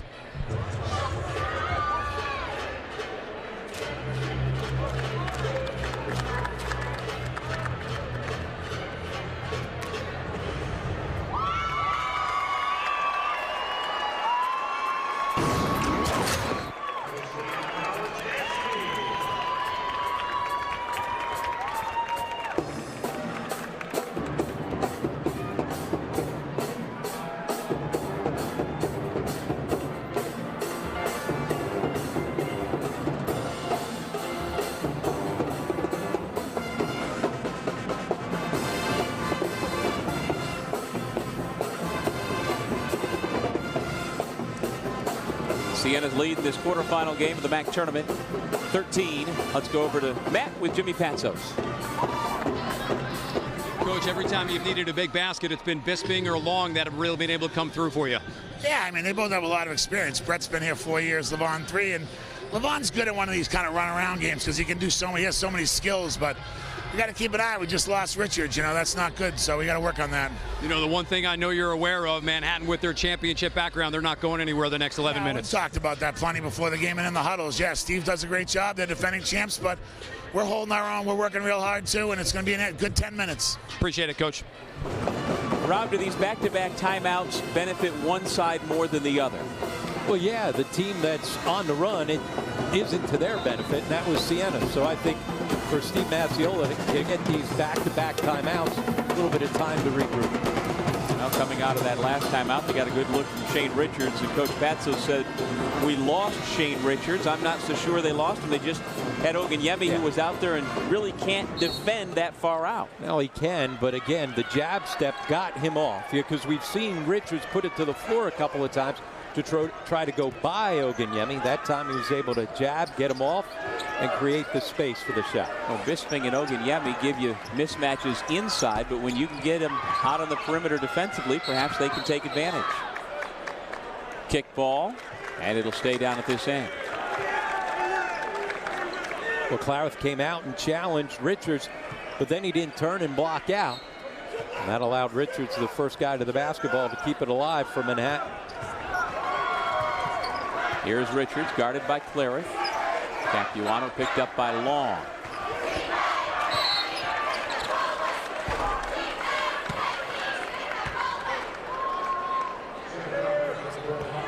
Levon Long called for his third and the fourth against the Saints. So who's your money on who's fouling out first? Got a lot to choose from. Yeah, it's certainly plenty of guys that are possibilities. You always think it's going to be one of the post guys because they get so many more opportunities with shots at the rim and rebounding situations, but I'm not sure. Williams attacks the league's defensive player of the year. But then they fall asleep. First time the Jaspers haven't gotten back defensively. Clarith loves to throw it down with that left hand. Like we said, one of the better athletes in the league. And that's why you can't celebrate at one end. Rich Williams made the layup. Good play. Run back. Instead, he was turning, celebrating for half a second. Siena made him pay. Clarith with 8. Williams with 20. The lead stands at 13. Wilson leans in, and Marquise Wright gets the foul. And Wilson limps away a little bit, but he appears to be okay. Oh, Wilson, here's Clarith right there, throwing it down. And again, he flexes after you go. You got to get back. The difference is Siena wants to push the pace. Manhattan's not going to necessarily run it back. Now, does something like that show up in a scouting report? He's a right-handed player, but almost always he dunks left-handed. Would you have that on a scouting report? Would you need that on a scouting report? No, because again, most of them in fast break situations where he's coming up on the left side of the floor. It's one thing if guys drop stepping and now all of a sudden throwing it down with his left. Marquise Wright with his fourth foul. He's got to sit down for a second. Credit Wilson. He just turned the corner. He wasn't thinking about making a shot. He was just thinking about getting to the foul line. Yep. And getting a foul on that guy. So Marquise Wright back to the bench with 4 personals and 9:19 remaining. And let's see here against that vaunted Manhattan pressure how Siena handles it without its junior leader. Get the ball into the hands of Levon Long. That's how they handled the pressure in the first half. Long, though, turns it over. So one thing the Saints have not done well. That's their 15th turnover on the ball game. Stores, Williams, Capuano, Waterman, and Richards on the floor for Manhattan. The 2-time defending MAAC tournament champs. Trying to rally from 11 down. Richards. Air ball tipped up by Waterman. Good hustle by Waterman to get it on the offensive glass. Siena dominated second chance points in the first half. Second half, that's leveled out. Oliver, trouble again with the pressure. Oganyemi trying to settle it down. He drives into traffic and he picks up the offensive foul. That's his fourth. And that's where they miss Marquise Wright. Somebody with the presence of mind to bring the basketball back out. You got a 9-point lead. That was a completely disjointed offensive possession.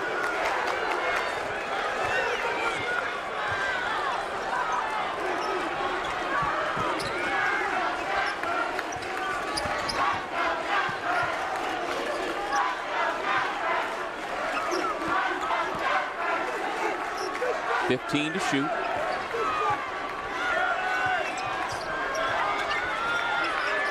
Williams for 3. He's got it.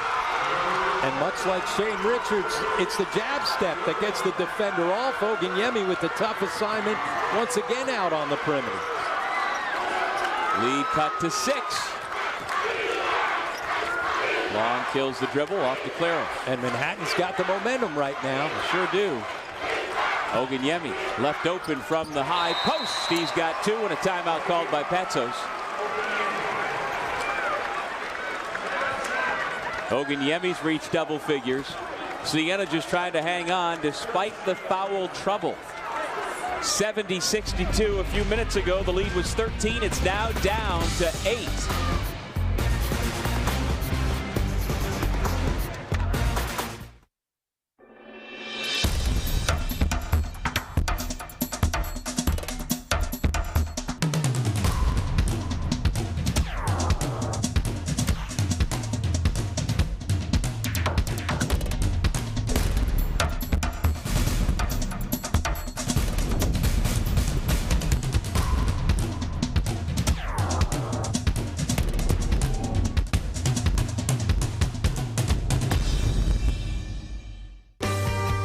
are St. Peter's University, a place where students who are eager to learn are taught by people who care, on a campus designed for both to thrive. We're proud to offer incredible learning opportunities and life-changing experiences, and that means our students are prepared to succeed in their fields, in their communities, and all over the world. Get to know St. Peter's University, the Jesuit University of New Jersey. Know that you will always compete against the best while bringing out the best in yourself.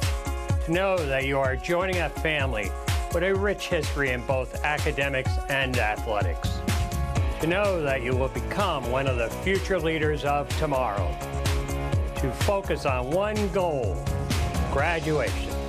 That's the Metro Atlantic Athletic Conference, celebrating 35 years of excellence in academics and athletics. 70-62 Siena leading Manhattan. Now let's take a look at our Kron's dunk of the game. And if you've been watching the last 5 minutes, you know what it was.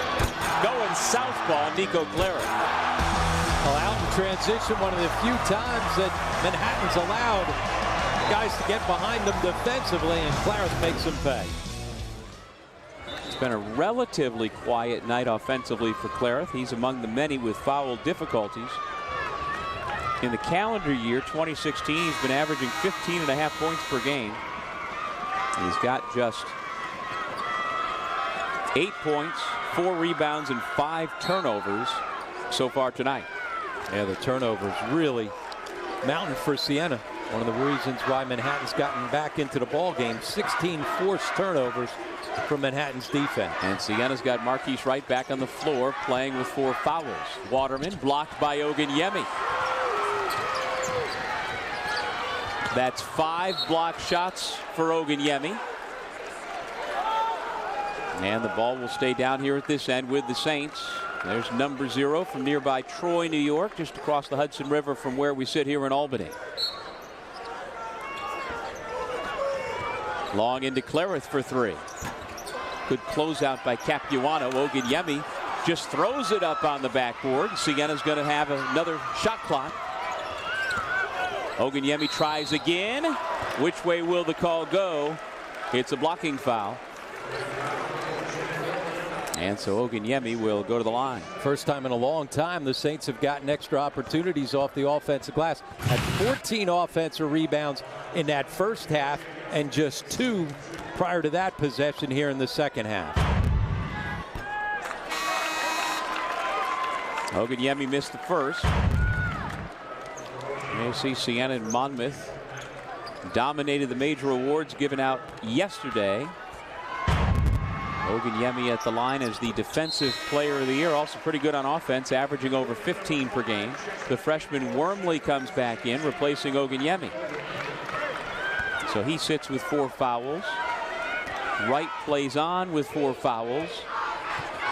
Let's see if Siena tries to get the ball into the hands of Wormley at all, or just leave it in the possession of Wright.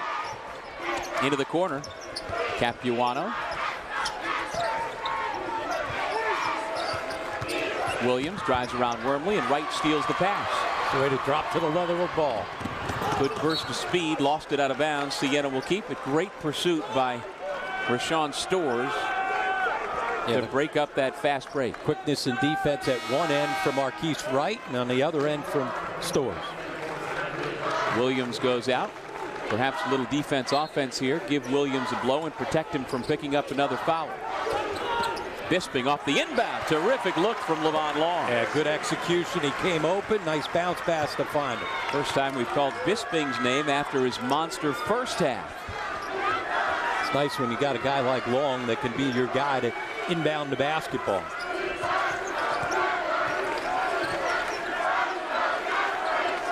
Capuano from way downtown.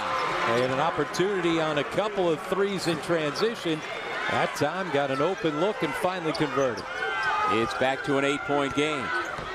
Wormley being hounded by Capuano. Freshman on freshman. Long into the lane. And he's going to be called for the offensive foul.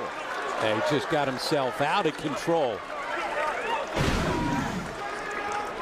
Here's nice execution on the baseline out of bounds. Good bounce pass to find Bisping. On the other side, nobody goes out to Capuano. See miscommunication defensively there in the zone. Both guys pointing to each other that was their responsibility. Williams back out there for the Jaspers.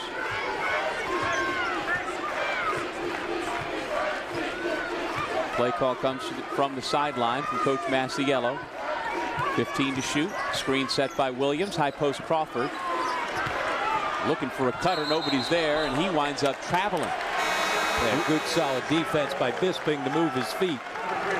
Looked like he thought somebody might be cutting or should be cutting to the basket. He faced up and then put it on the deck and turns it back over to the Saints. Wormley out. Ryan Oliver comes back. Under 6 minutes remaining in regulation. The winner plays Iona tomorrow night in the 7 o'clock semifinals. Bisping couldn't corral it with the left hand. And he went to go reach with it with one hand. Got to go make that catch with two. Williams allows Long to run past and knocks down a two-point shot. He's been on fire. They've got to start concentrating on him. So much of the defensive attention has been on Richards. That's worked. But now you got to switch it up because Williams is killing it. Bisping. And an offensive foul.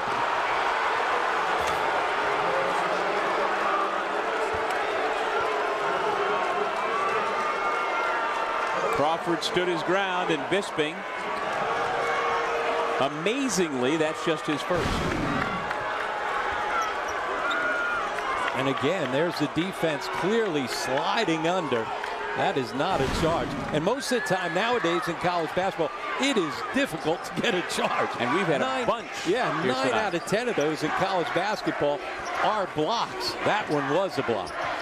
Lob inside. Richards taking advantage of Oliver. And I'll tell you what, how about the guts, determination, and grit of Manhattan?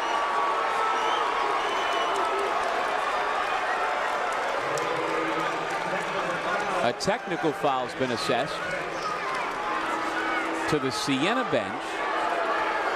And when I looked over, somebody from the Manhattan bench was being held back.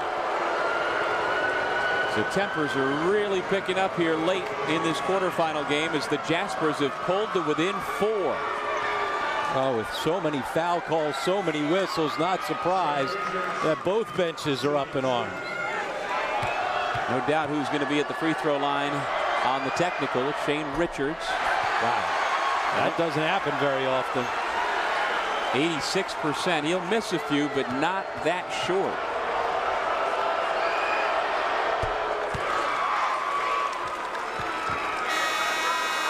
All 10 of his points have come since the intermission. And it's a one-possession game.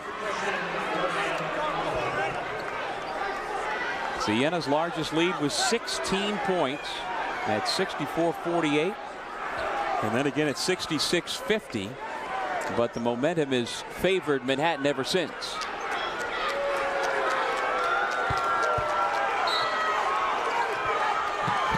Inbound to right.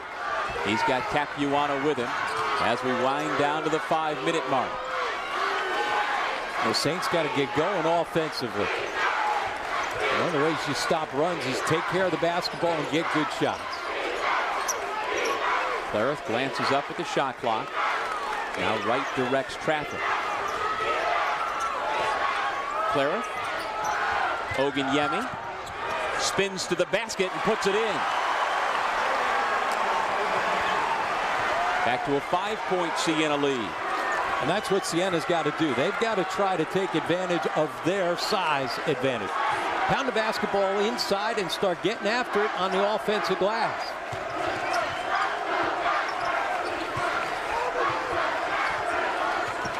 Looking for Richards. Here he is. Crosses over Long, puts it up. Left it short. Crawford the offensive rebound. Crawford has given him a good spark, and this guy's carried him. Williams with a rare miss. Back tap to Williams. And again, it's Crawford with his size, athletic ability, and his quickness. He's just beating people to the loose ball. Tipped it out to keep it alive. I mean, every time we have seen Crawford this year, he has made a difference for the better in that game. Richards around Clarith. Missed it. Bisping tips to Clariff.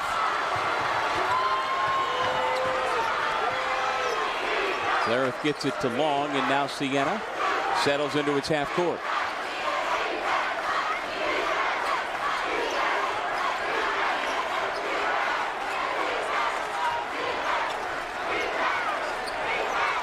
On the shot clock. And a timeout comes from Siena with 7 on the shot clock. We'll step away with 3:19 on the clock. The Saints trying to hang on to a 5-point lead.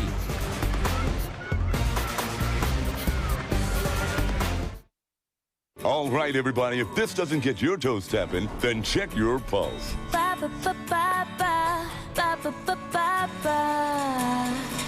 The joy of cola, joy of bubbles, joy of fun, joy of Pepsi on your tongue, greatest taste sensation under the sun.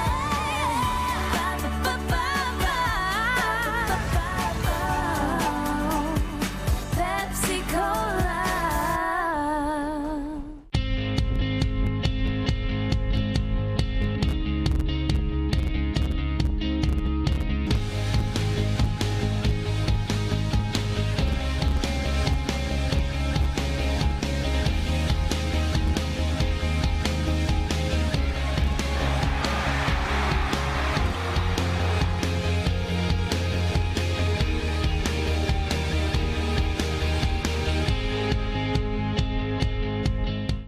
I'm Mike Richter, and I love New York. There's no place like it in the world, especially in the winter. You know I love to play on the ice, but I also love the snow. New York has over 50 ski mountains, more than any other state.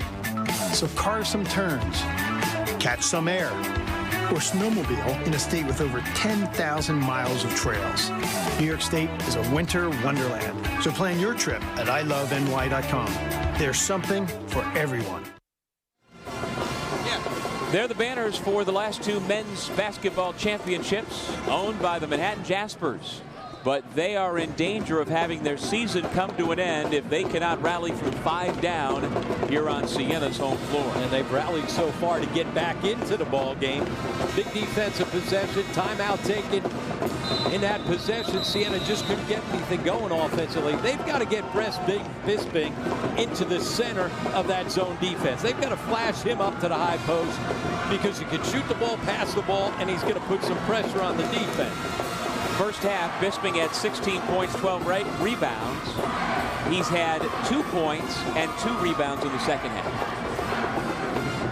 6 different players saddled with 4 personal fouls. We've yet to have a disqualification, but it seems to be imminent. Waterman, Wilson, and Stores for the Jaspers. Long, Ogunyemi, and Wright all sitting with 4 for the Saints. Got to execute, getting the basketball in, and then you've got to quickly get into something. Long back to Wright with 6 now on the shot clock. Wright to Ogunyemi for 3. Banks it in. The second made bank 3 for the Saints tonight. And for Manhattan, terrific defensive possession. You can't do it any better. Under 3 minutes in regulation. Ogunyemi now with 16 points. Wilson directing traffic, wants Williams to come to him. And Long's done a good job trying to keep the ball away from Williams. Stores to the corner. Wilson along the baseline, trying to draw the foul, can't get it. Nice job by Ogunyemi to sidestep him. 3 to get it across, they do. 2.5 minutes to go. And here's where, against this zone, I think you've got to find a way to get Bisping into the high post area, right there. Right on cue, Coach Kennedy, but he couldn't hit the shot. Long, it appeared, was the last to touch. And it's not under 2, so they can't review it. Every once in a while, it's better to be lucky than good. Well, Manhattan is not putting up too much of a stink, so perhaps they got it right, and my angle was not good. Long to Wright, wrap around, Bisping. Now that's Marquise Wright not worrying about scoring the basketball, instead making a play to win games. Co-captain to co-captain, the lead back to double digits. And look how far Williams has to come out to receive the basketball. And again, Richards just having a field day on the post with Oliver. Look at the hustle by Waterman.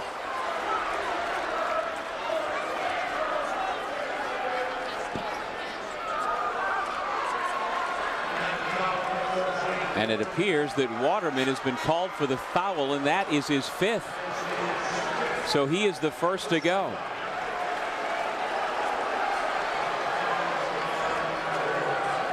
You can see clearly he didn't think it was a very good call. Good hustle, gave up his body, diving to get a hand on it.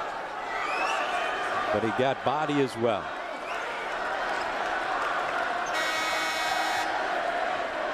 And so Waterman will be replaced by Calvin Crawford. And Siena will have a chance to extend its lead at the free throw line.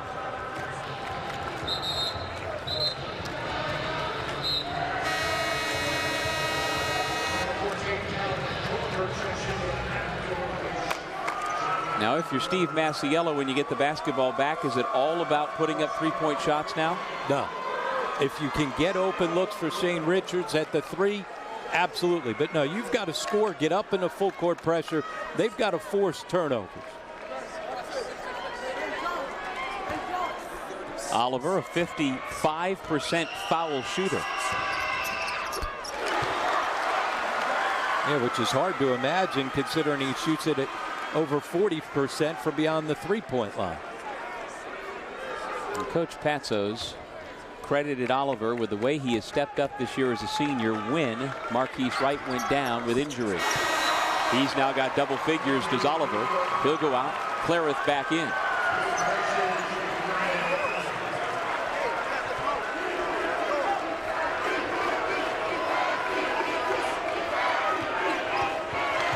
Wilson goes to work. Pass deflected by Long. Long's done a much better job defending Williams. Rebound Wilson, back to Richards. Good job by Clarith to force the pass to Stores, who hits. And timeout, Manhattan. And an even better decision by Shane Richards. He was looking to try to create the foul, realized it wasn't there. Instead of just throwing it up at the basket, found Stores. Yeah, pretty good option there to find Stores, who knocks him down at 41%. You see once again a guy coming out to challenge and running by, allows the offense a rebound. Manhattan, after getting killed in the first half on second chance opportunities, a big second chance opportunity there. Remember the first half, it was 28-8 in the rebounding department in favor of Siena. Manhattan, because of fouls, had to play, what, 6-7 minutes of that first half with one guy taller than 6 feet. And certainly that's when Siena got some separation, got into the locker room with that 12-point lead. Here in the second half, they're just trying to hang on. Credit Manhattan for fighting back. Bisping, Ogunyemi, Wright, Long, and Clarith. Richards, Williams, Wilson, Stores, and Crawford. Bisping, offensive foul. And there's the quickness of Rashawn Stores. He just gets under guys. He gets under guards, let alone a big guy. Got to get the ball into Marquise Wright's hands here. And when you don't, that's what can happen. Right in front of the official. Yeah, right in front, easy, arm off. But it's all about Stores' quickness and getting underneath guys. The 20th turnover for Siena. Richards to the left-hand no. Marquise Wright pushing the tempo. Here's Clarith with Ogunyemi. And it's knocked out of bounds by Wilson. And Ogunyemi comes away holding that right hand or thumb. Well, it all started with Wright going up for that monster rebound. Even though he's one of the smaller guys out on the floor, listed at 6 foot, he went up to go get that one. Offense, defense. Oliver in, Clarith out. Wright will turn tail and bring it out to work clock. And Manhattan now into the man-to-man defense. Wright in the lane. Still struggles from the floor. Richards has it. 1 minute left in the second half. Richards for 3.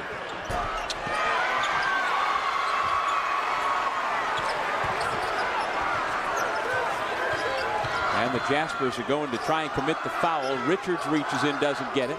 Bisping's got the basketball. Oginiemi now has it. No fouls being called, and the Jaspers have tried at least 6 times. Everything's been called tonight, and the first time the Jaspers have tried to foul, they couldn't get a call.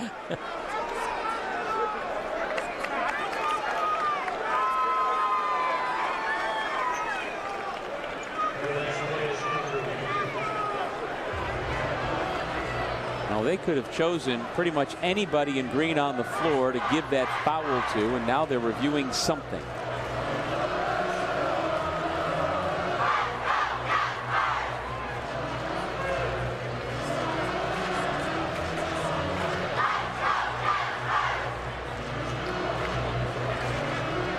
And what was the stoppage? I didn't even see the stoppage. A foul off the basketball, I'm assuming? I think they finally did call one along the baseline on somebody, but I'm not sure. Yeah, no, because the ball was over in this corner and it wasn't on the ball, so it must have been off the basketball. But again, I think every Jasper tried at least once to foul somebody. 23 Green along the baseline, and he finally did get the foul call. It's Rich Williams, but he was just trying to make sure the official right in front of him called it. So he pulled the shorts. Pulled the shorts. So now we get the explanation from the official, and Rob will share what he just learned. Now it's a flagrant 1 foul, and so it'll be the 2 shots in possession of the basketball, because clearly you saw it wasn't a play on the basketball. An intentional just grabbing the shorts and pulling gets it to be a flagrant 1. And I think that was a result of Williams just saying, what do I have to do to get the call? And so he went a little too far to get the call, and Siena's going to benefit from it.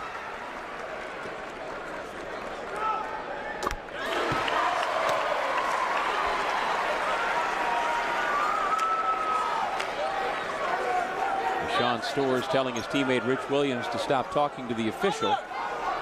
Great leadership by the senior point guard. Siena keeps the basketball. There's a technical foul on Tyler Wilson after he was called for the personal foul.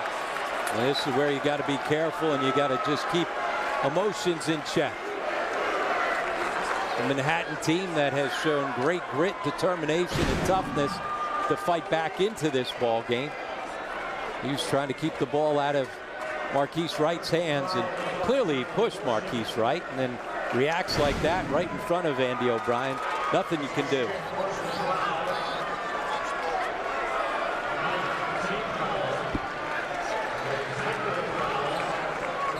So 4 free throws coming up here for Siena. Yep. Common foul. And then an unsportsman technical foul. And we heard from Tyler Wilson at halftime. He was already frustrated with the whistles at that point. And it all came to a head right there. And so these will be the unsportsman technical foul shot by Bisping. And now Marquise Wright, who was fouled by Tyler Wilson, who had a terrific ball game. Game plan was to play off him and give him room, and he took full advantage of that strategy. Kept him in the ball game in that first half.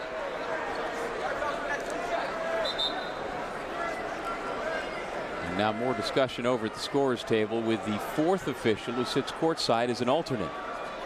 Right, in tournament situations, get an alternate. In the Kansas-Iowa State game earlier today, one of the officials injured his knee, wasn't available for the second half, so it was like the old days, 2 officials out on the floor. Yep. But in tournament situations, there's always an alternative ref, an alternate ref, in case somebody does get injured and can't go. 7 points for Marquise Wright.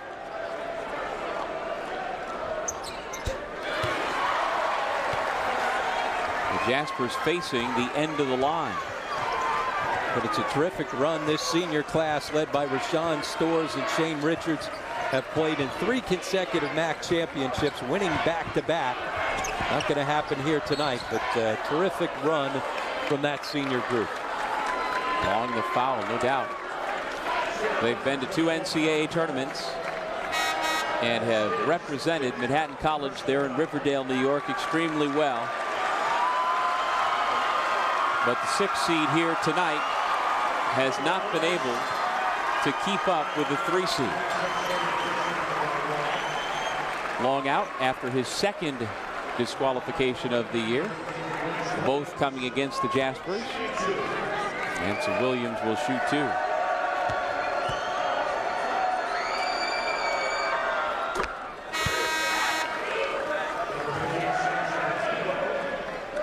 Now Siena's got the free throw line an awful lot here tonight. They are 34 of 43 as Shane Richards' career comes to an end.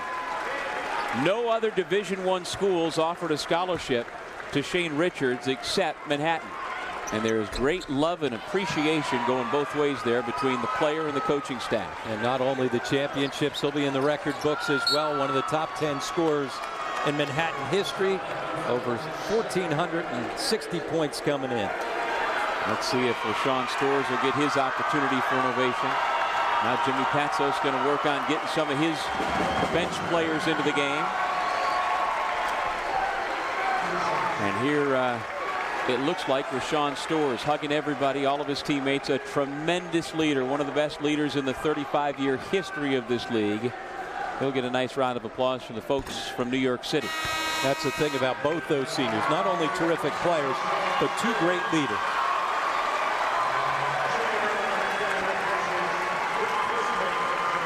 And again, the relationship between those 2 men has been deep, and it will be lasting.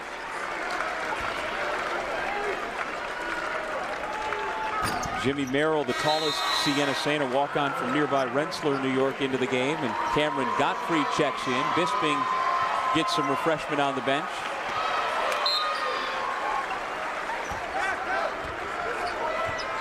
Shot clock off. Williams looking for a new career high. Can't get it. Rebound Gottfried, and Oliver can just dribble it out. Well, the defending champs are defending no more. Manhattan knocked out of the MAAC quarterfinals 89-76. But they defended with heart, grit, and determination. Just undermanned and undersized.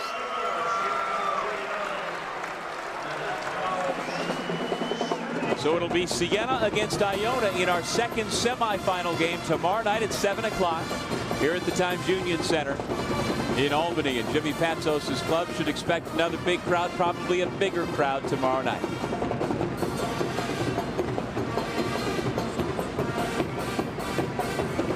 Great moment right there. And if you can't tell what Rashawn Stores is made of, the way people react to him, you get a sense of it right there. Yeah, some of those guys have that, magnetic personality, and you just gravitate to them. Rashawn Stores is one of those guys. Class act, terrific player. I'm sure he's sad to see his career end, but it's been a wonderful career that's been filled with a lot of winning. And for Marquise Wright, his coaches, his teammates picked him up when he got a little sideways earlier in the game. He helped to regather and lead Siena through the quarterfinal round. Back with our MAAC postgame report right after this.